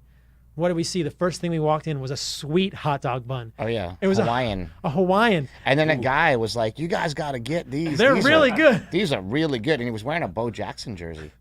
And I was like, "I like that jersey." He's like, "I just sewed it back up myself." That was amazing. Sweet hot dog buns. So this is the problem with the studies. And what I would say to people is anytime you hear a study online, on news media, whether it's Fox News or whatever, red meat is bad for you, ask yourself, ask the person sitting next to you, is that an epidemiology study? Please show me an interventional study. There have been a few interventional studies where they actually gave meat to people. What do they show? No increase in inflammatory markers, no negative effects. Those are interventional studies.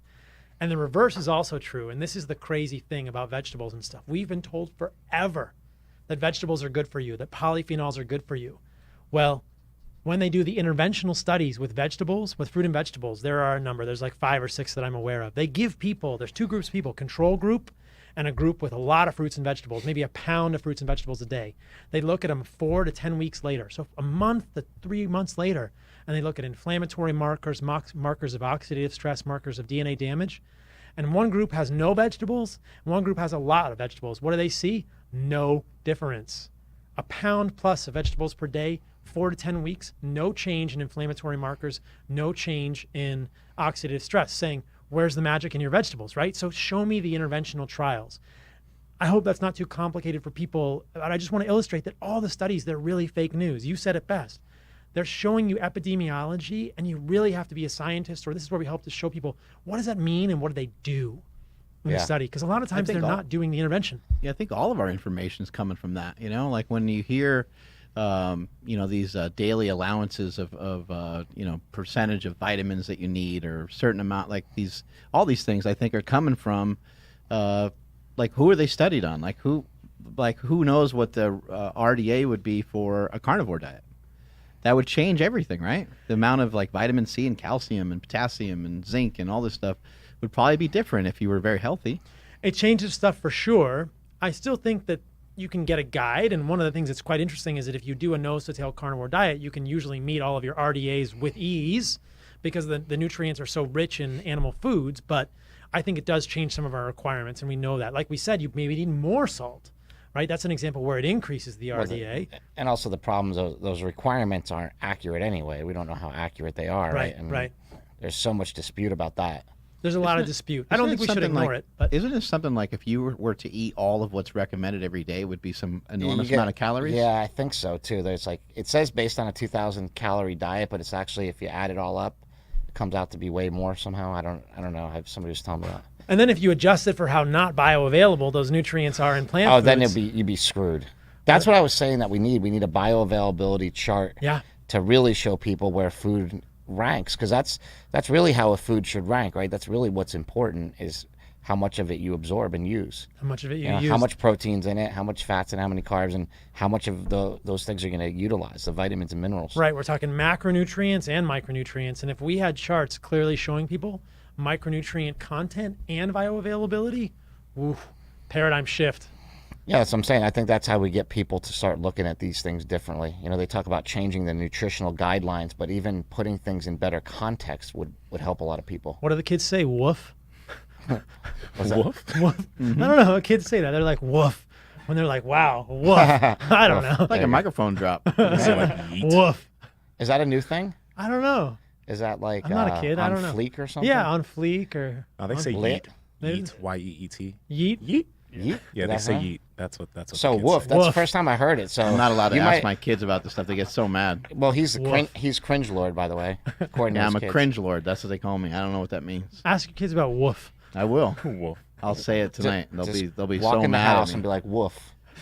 And Quinn will be like, what? I think They'll just shake their head. There's a lot of people that are probably listening that are curious, because because the way you eat your meat, a lot of it's like fairly raw, right? Or close to it. I've been experimenting with it recently. I do care about polycyclic aromatic hydrocarbons and heterocyclic amines, yes. Everybody does. So first off, what should people be thinking about in terms of all the meat quality that they like for the meat they grab, and then in terms of like maybe, cooking liver, because we just ate liver raw. Right. If people get liver, what do they need to be paying attention to in terms of the quality of liver they get, and if they don't get high quality liver, should they cook it a little bit more? Right. So meat quality and the cooking preparation is the next level. I will say this, and it will not make Joe Rogan or Peter Attia or Ben Greenfield happy, but I'm not a fan of the Traeger grills. And the idea with the Traeger grill is that you're creating a whole bunch of smoke, and the smoke is going into the meat. And the problem is that that smoke is polycyclic aromatic hydrocarbons and heterocyclic amines. And yes, it tastes delicious, and yes, it's probably not good for you, right?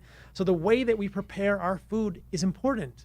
I've recommended to people, they'll often say, "Oh, I sear the meat in tallow," and I say, "It's not a good idea." Like, I think at this point I start to sound like just a boring guy who doesn't want anyone to have any fun or to have anything that tastes good. But I also want to give people a sense of like where they might run into problems.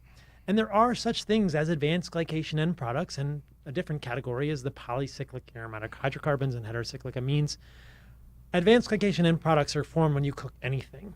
When you cook meat, when you cook vegetables, when you cook bread, you get advanced glycation end products. Bacon is particularly high in advanced glycation end products, so I'm not popular among people who love to just eat bacon.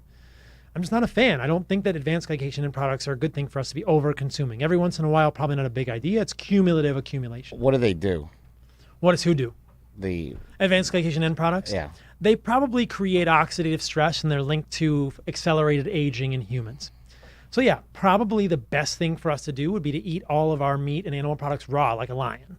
But that's probably not a great thing to do from a health standpoint, from a sanitary standpoint. So how do we mitigate that? Well, the first thing is maybe don't grill your meat in a grill where you close it and it soaks in soaks in all these compounds that go into the meat. That's what's happening in a Traeger smoker. That's a really bad idea. People may say, "Oh, that's fine. I only do it every once in a while." Okay, you do it every once in a while. That's great. You do it every night. You're getting meat, which I like, and you're getting animal products, which I like, but you're getting them and they're accumulating these polycyclic aromatic hydrocarbons. So an experiment that I've been doing personally, I don't recommend it to anyone, is doing raw or mostly raw products. I really like raw liver. We can talk about the safety of that. I like raw egg yolks. We can talk about the safety of that. I've been eating my meat raw, or I've just started blanching it, just cooking the outside of it briefly to get rid of anything that's on the outside. I'm not as worried about the interior of a steak. Mm-hmm. If we're thinking about food safety, people need to be aware of the quality of their meat. People can definitely get sick eating raw ground beef. I would not recommend that to anyone. Regular conventional eggs are going to have a much higher rate of contamination on the shell of the egg. That's a thing.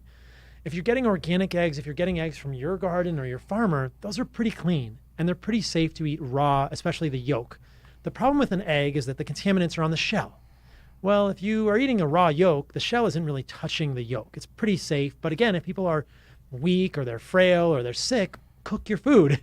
I would never recommend anything that's raw or undercooked to a pregnant woman or to someone that already has a disease. Cook your food. It's okay. You're going to lose some of the nutrients. Think about how you cook it, but it's not going to lose all of them.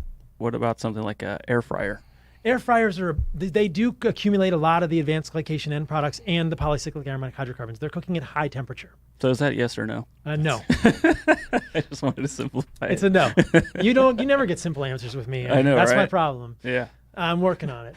I'm awesome. I'm in progress. I'm hurt, man. I love using the smoker. And of course you love it because it tastes good, but this is one of the problems, and this is again a whole nother rabbit hole we don't have to go down. For whatever reasons, evolutionarily, humans have developed a taste for these products of cooking. They're Maillard products, whether it's advanced glycation end products or the polycyclic aromatic hydrocarbons, and it's pretty clear they're not good for us. We like toast because it's brown. That's advanced glycation end products. You like crispy bacon. That's advanced glycation end products. So it's like, for some reason, we like these things, but they're really not good for us. Yeah. I'm not saying never eat it. I'm not a complete party pooper. I just want people to be aware it's not the best thing to eat all the time, and there's a good amount of evidence. I don't want people to think I'm saying eat your meat all the time, grill it, make it charred. I don't believe in that stuff. I went on a podcast with Stephen Gundry, and he said, "Oh, he doesn't believe in that." I said, "Wait a minute, Stephen Gundry. I believe in that. I want people to be aware of polycyclic aromatic hydrocarbons, heterocyclic amines, mitigate them, don't ignore them. I don't think it's a reason not to eat meat, but I think we have to be aware of that." So the air fryer, yeah, but there is sort of a back end there to be aware of. And I know it's been what you said 14 years since you've had something kind of like off the diet, but do you do anything to kind of like chase the like, it's a pretty cool term that I like, it's called mouth pleasure, but some like to get like something crunchy or that sort of like it's like mouth pleasure.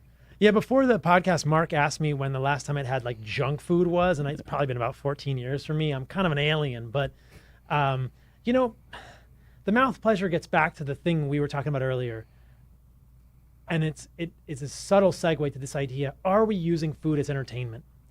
And I think that it's a bad idea to use food as entertainment too often, because I'm not saying we can't enjoy our food, but using food as entertainment leads us down a tough road. And so if we want things that are crunchy, yeah, have some bacon and make it really crunchy, but don't do it every day. And there are other ways to do it. Liver jerky is kind of crunchy, although I bet if I gave you liver jerky, you wouldn't say that was mouth pleasure. It's crunchy though. Yeah, and there are people who are more creative. I think of the science. I'm kind of a geek in that respect. I'm actually working with a couple of folks right now to develop a cookbook, and they're more creative. There are ways to do it. I'll send you a copy of the Carnivore Code cookbook, my friend. Sounds good, man. Yeah, these women are amazing. They're super creative, and they came up with like carnivore taco shells. Ooh. Yeah, not made out of cheese either. Carnivore taco shells, things like that. There's definitely ways to do it and make it more approachable. Mm-hmm. I'm not the most creative person in that respect. And I kind of just... We had a pretty good question coming in, and I know it's really hard to overeat on a carnivore diet, but do you even monitor calories when you're eating all meat? I don't. Yeah. I don't. And I think that this goes back to the idea that if you're eating whole animal foods, you're going to have a lot of trouble overeating. Yeah. Yeah, it's pretty hard to overeat. That's kind of what I told them. Yeah. Do you know what your calories are? I don't. I mean, everybody always says to me, you should estimate. So if I'm just off the top, back of the envelope calculation, I'm eating about a pound of meat a day. That's about 100 grams of protein, which is 400 calories. I would say that I am eating at about a half pound of fat per day, which is about 225 grams of fat a day. We'll just call it 200 grams of fat. We'll say 10 calories per gram. It's actually 9 calories per gram. I would estimate I'm doing at least 2,000 calories of fat per day. So I would guess that at 5'9 and a half, 5'10", 170 pounds, I'm getting 2,500 to 3,000 calories a day. That's good. Something in there, probably. Just as a guess. I'm trying to think if there's any other source. Well, then I'm also getting egg yolks. And is that like a maintenance for you? Like you've been, have you been getting, I think you got leaner since I last saw you. You said you don't know, but. Well, when you say lean, I hear skinny and I think, no. I think you look, I think you look a lot more jacked now, than last time I saw you, but I don't, I'm just going on my own observations. Yeah. Are you trying to do anything special or just kind of hang in there? Just want to be going? I kind of like my body composition where it is. I mean, I was hitting the punching bag here yesterday, and I like mobility. Yeah, we saw that. Yeah, so I'm happy at 170. I'm not trying to gain weight right now. Maybe 168 to 170 generally, and I haven't lost weight. Is what I would be more concerned about losing weight. I wouldn't want to lose muscle mass. I used to be a big runner, and I was a skinny dude. And you did ultra marathons and I stuff, did right? a long time ago. Yeah. Oh wow. Yeah. What's the furthest you ran?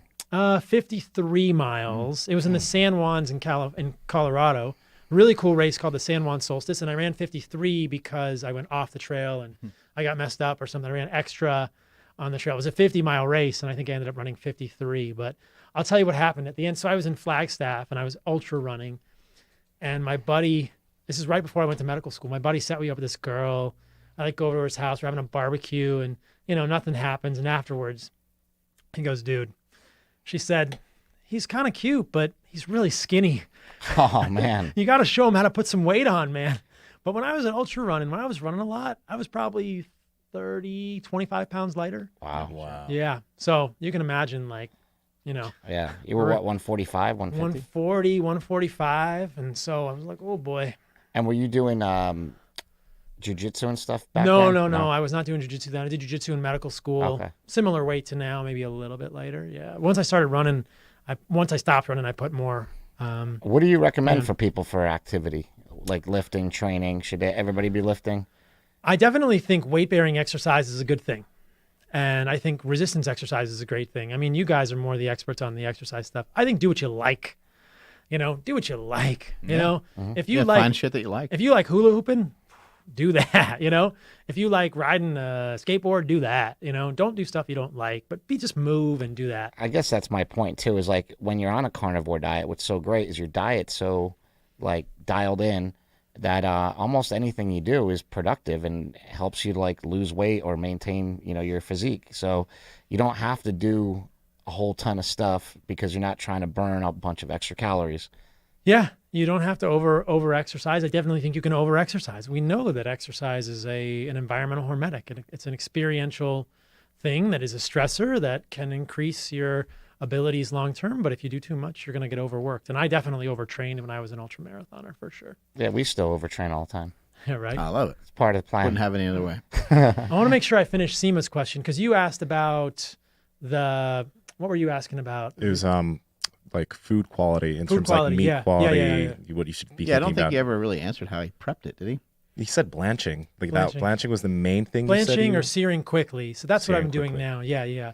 But I just want people to be aware. So we got most of it. We got 90% of that answer. Just the idea that people should be aware of the way they're cooking the food. And I would not cook in oil. I would not deep fry. I would not smoke. I would be careful about grilling. Every once in a while, fine. Every day, not a good idea. This is the point that I wanted to get to. That slow cooking, sous vide. Sous vide, you're going to have to use a plastic bag. So they make these like polyurethane plastic bags that are probably better than the polyethylene plastic bags. They're called like the stasher bags, I think. Those are probably better. Sous vide is slow water bath cooking. I think cooking in water is boring in some sense, but that is probably a way that you're going to accumulate much less of these oxidation products of cooking, or these Maillard products, or these other reactionary products with cooking. You don't have to cook in water all the time, but if you want to make a stew or a slow cook, Yeah. probably less of these, way less of these than pan frying or searing or air frying or Traeger smoke or grill. So that's what I wanted to get to. How can this diet help us in other areas of our life? We've talked before on the podcast about it potentially helping with depression and anxiety, and we hear a lot of people having issues with that. We've had a older brother that had an issue with that. How can this diet help? What's do you know the chain of events that occur that kind of help with that? I think that I've got some pretty strong theories. So as you guys know, I just finished my residency. I'm formally trained in psychiatry as an MD. So the mental health stuff's pretty close to my heart.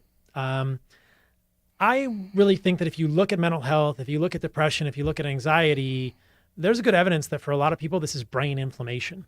This is the overactivation, the incorrect activation of the immune system in the brain.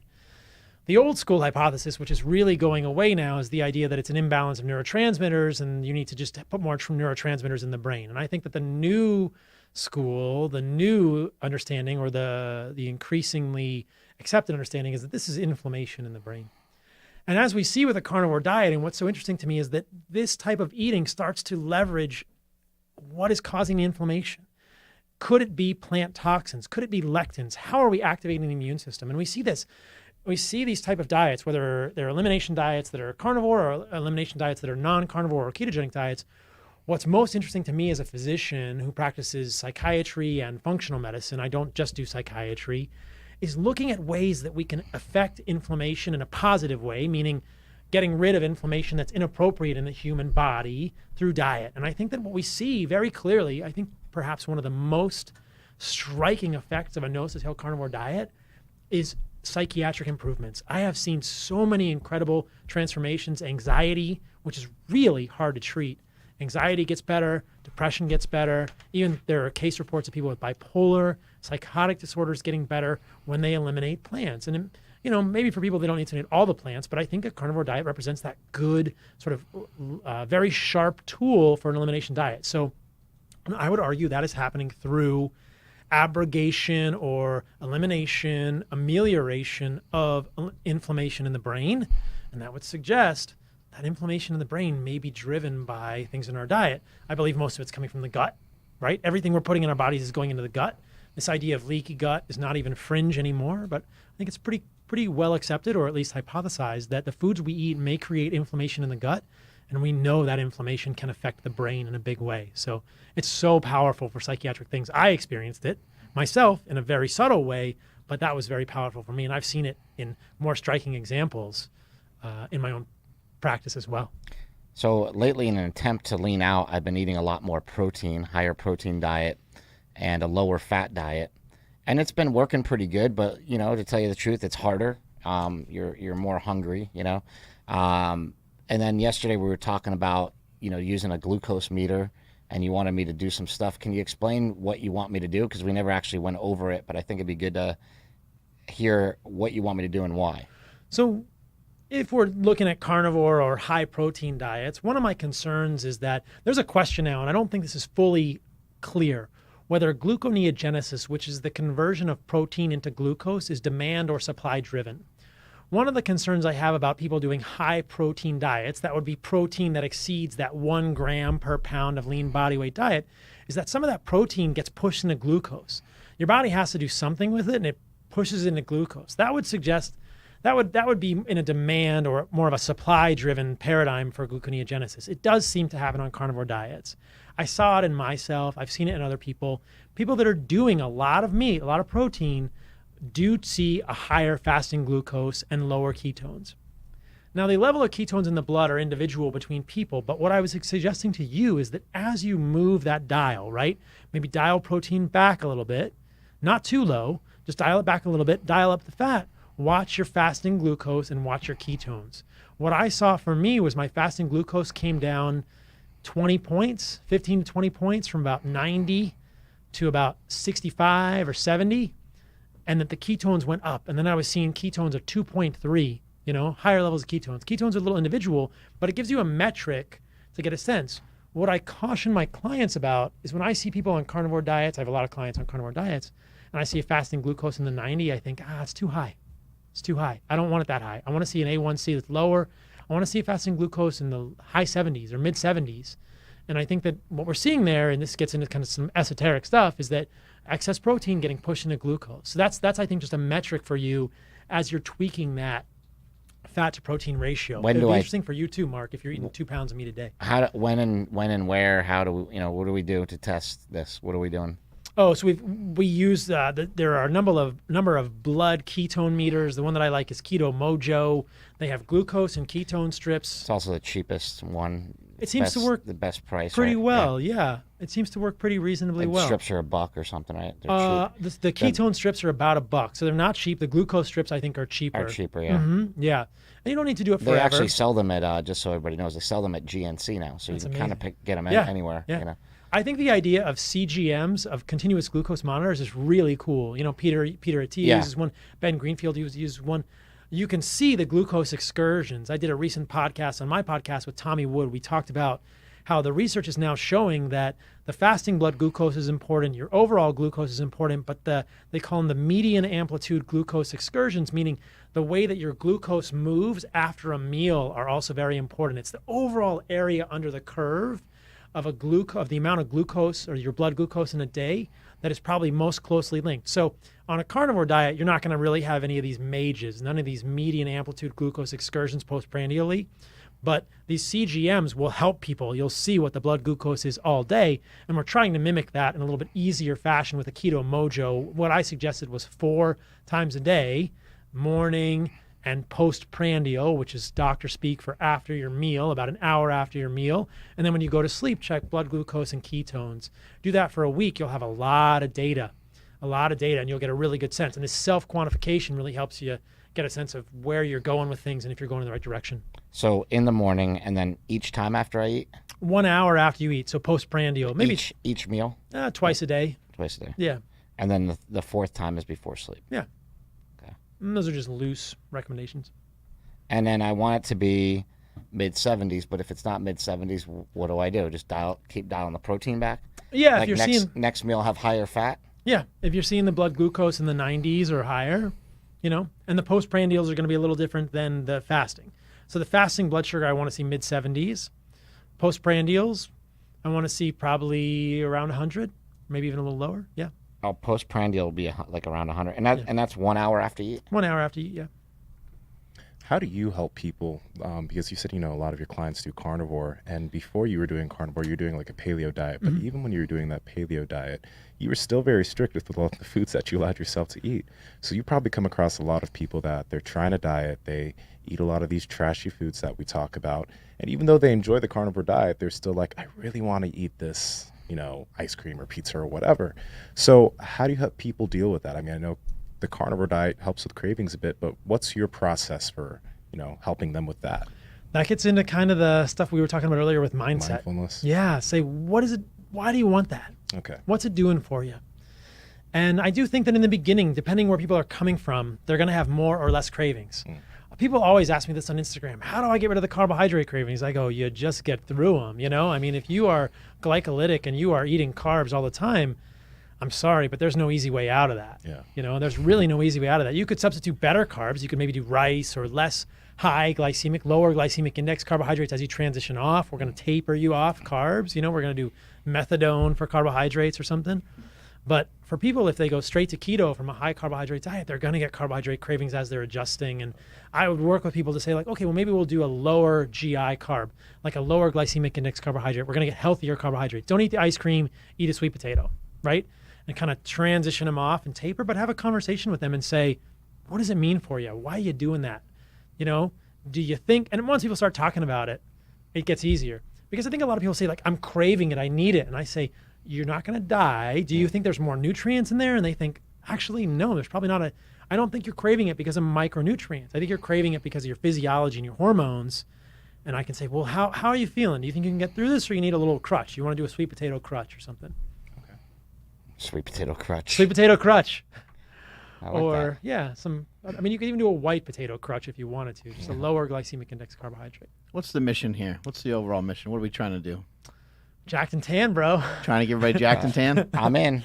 Just count me in. Jacked and tan. I think the overall mission is to ask questions and to advance the field, to not be complacent, to not accept the status quo if we're not happy with where we're at, to constantly evolve, to learn, and to move forward, and to be wrong, to try things, to be wrong, to be right, to contribute.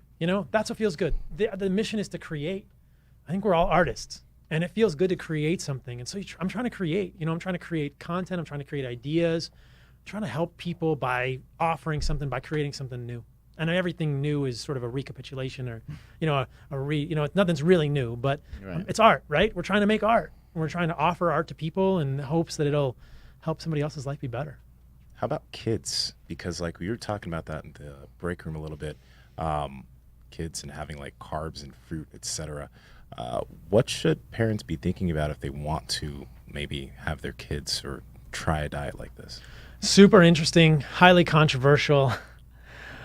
There's a lot of interesting questions here that I don't think we know.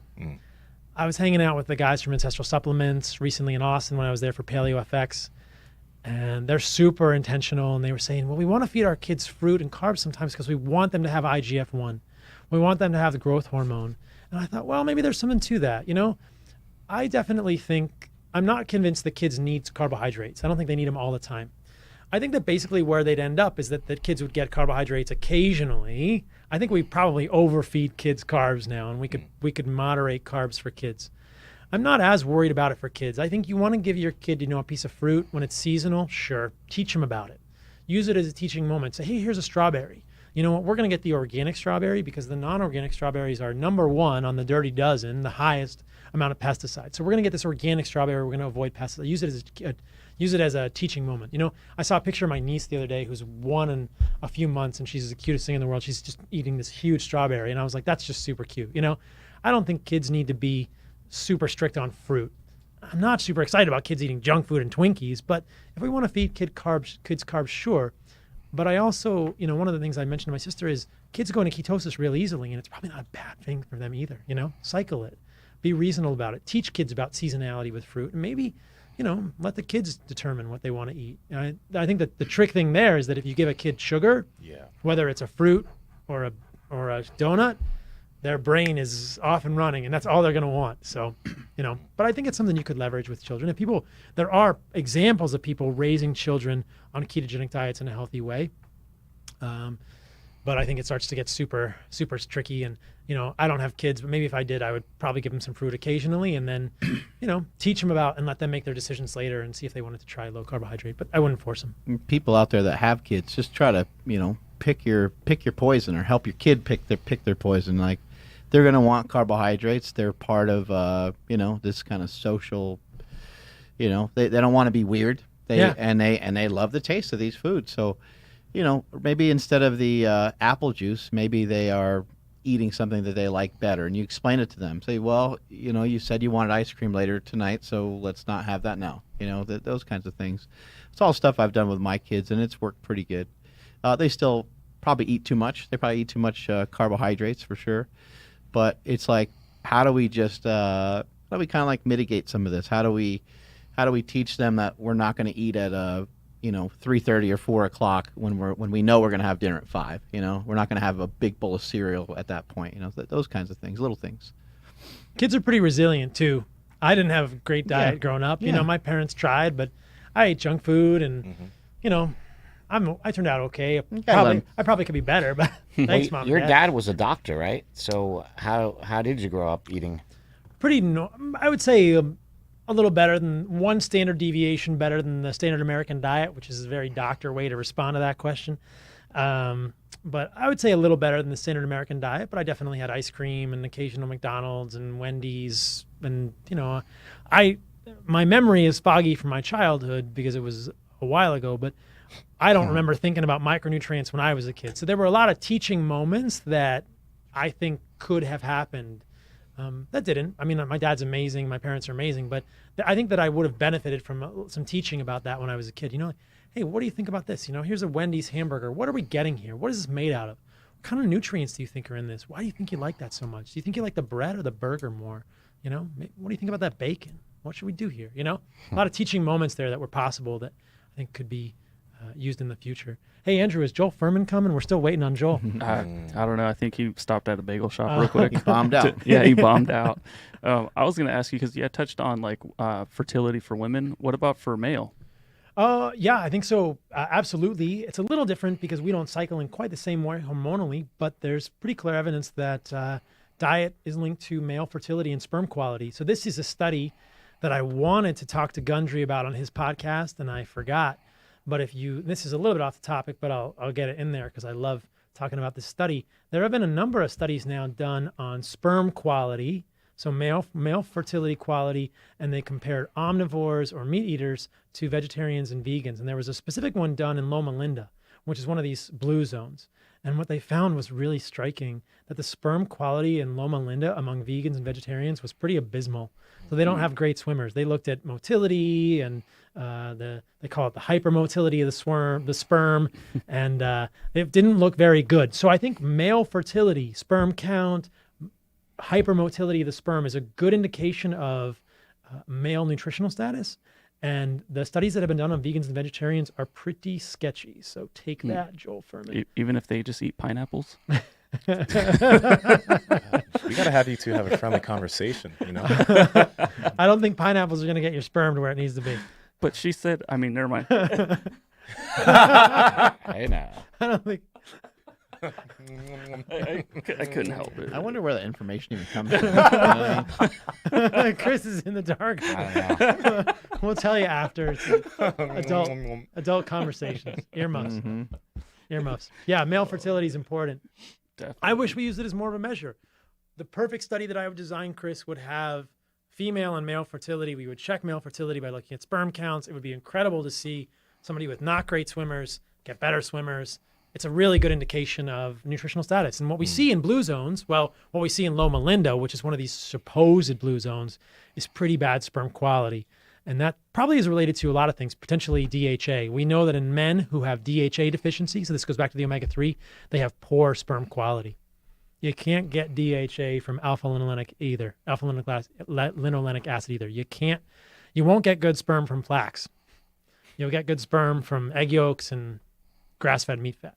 So you're writing a book, right? And what else is there to tell people other than just like eat some animals?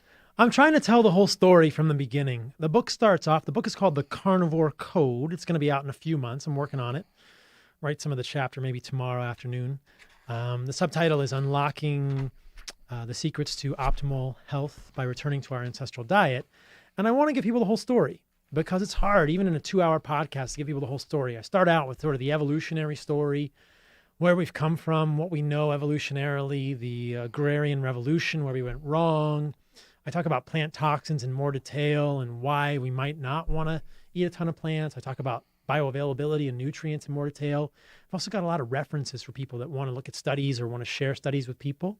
Then I go into the nutrients in meat and I talk about how bioavailable those are. I've got a whole section of the book where I debunk a lot of the myths about meat, saying, oh, TMAO is going to cause a problem, or meat's going to cause cancer, or you need fiber. So I debunk a lot of the myths. And then in the end of the book, I talk to people about how to construct a nose-to-tail carnivore diet or how to be carnivore-ish. And I give people some things to kind of take away. We're going to have a few recipes in the book and some meal plans, and then we're going to do a cookbook as well. So I'm going to try and bring people through the whole journey and give them something to walk away with and hopefully add a lot to the discussion. You know, the first 3/4 of the book is going to be, these are why the discussion you've heard is not complete. This is why the whole discussion you've heard has a lot of fallacies and fake news. Yeah, a lot of fake news out there. A lot of fake news. Are there some events you're going to coming up where maybe people can run into you? I'm going to KetoCon at the end of this month, so I'm going to be in Austin if people want to hang out with me there. I'll probably... And me. Yeah. We're going to hang together. I'm going to be hanging out with Chris. Tummy sticks. Yeah. Tummy sticks. Oh, yeah. I can't believe you said that. Hey, that Got was you excited. It was your joke. I know it was my You're the joke. one that told us about it. I guess What's tummy Andy- sticks? Don't worry about it. He's a doctor. Worry about it. Don't He's a worry about it. doctor. Don't worry about it. Trust him. Don't worry about tummy sticks. What about anywhere else? Maybe going to be at Low Carb San Diego, and I think the Ancestral Health Symposium or the Ancestral something is going to be in San Diego in the next few months. But those are the Low main. Carb San Diego's July, right? Oh yeah. And Low- now it should be there too. Yeah, So I'll probably be there. I'm speaking at KetoCon. If people want to come out, see me in person, and touch my abs, you can do it in person there. You got to pay. Hey, now. Yeah, you got $5. to pay $1 to touch my abs. I'm trying to get 5. Let's play What tummy is sticks. tummy sticks? It's You're going to be excited. You're going to be super excited. It's like this. It's better than Thigh Wars. Yo, it's two guys. And then it goes into the tummy. Yo! yeah. So those are the events I'm going to I be at. told you We'll you'd be see. excited. It's like a boner drawbridge. Kind That of. is true. It's true. It's true. We covered a lot of ground on this podcast today. Yes, we did. Yeah, we Yeah, did. we should probably end it with a Yeah. boner joke. You know. Might as well. We got to tell people about. So I told people about my podcast. I'm not getting out of here before I get to plug my shit. Yeah, you yeah, no, I'm good. Yeah. Plug your shit. I'm plugging my shit, you guys. Plug. So I got a podcast, Fundamental Health with Paul Saladino, MD. I'm writing a book. You guys should look out for that. And then you can look at me on my website, which is paulsaladinomd.com. As Seema pointed out, my last name has salad, but also has dino. So my last name is Saladino. So paulsaladinomd.com. Again, Instagram. Instagram is at Paul Saladino MD. Twitter's MD Saladino. But you can go to my website. They're linked there. I do work with people individually. I do see clients.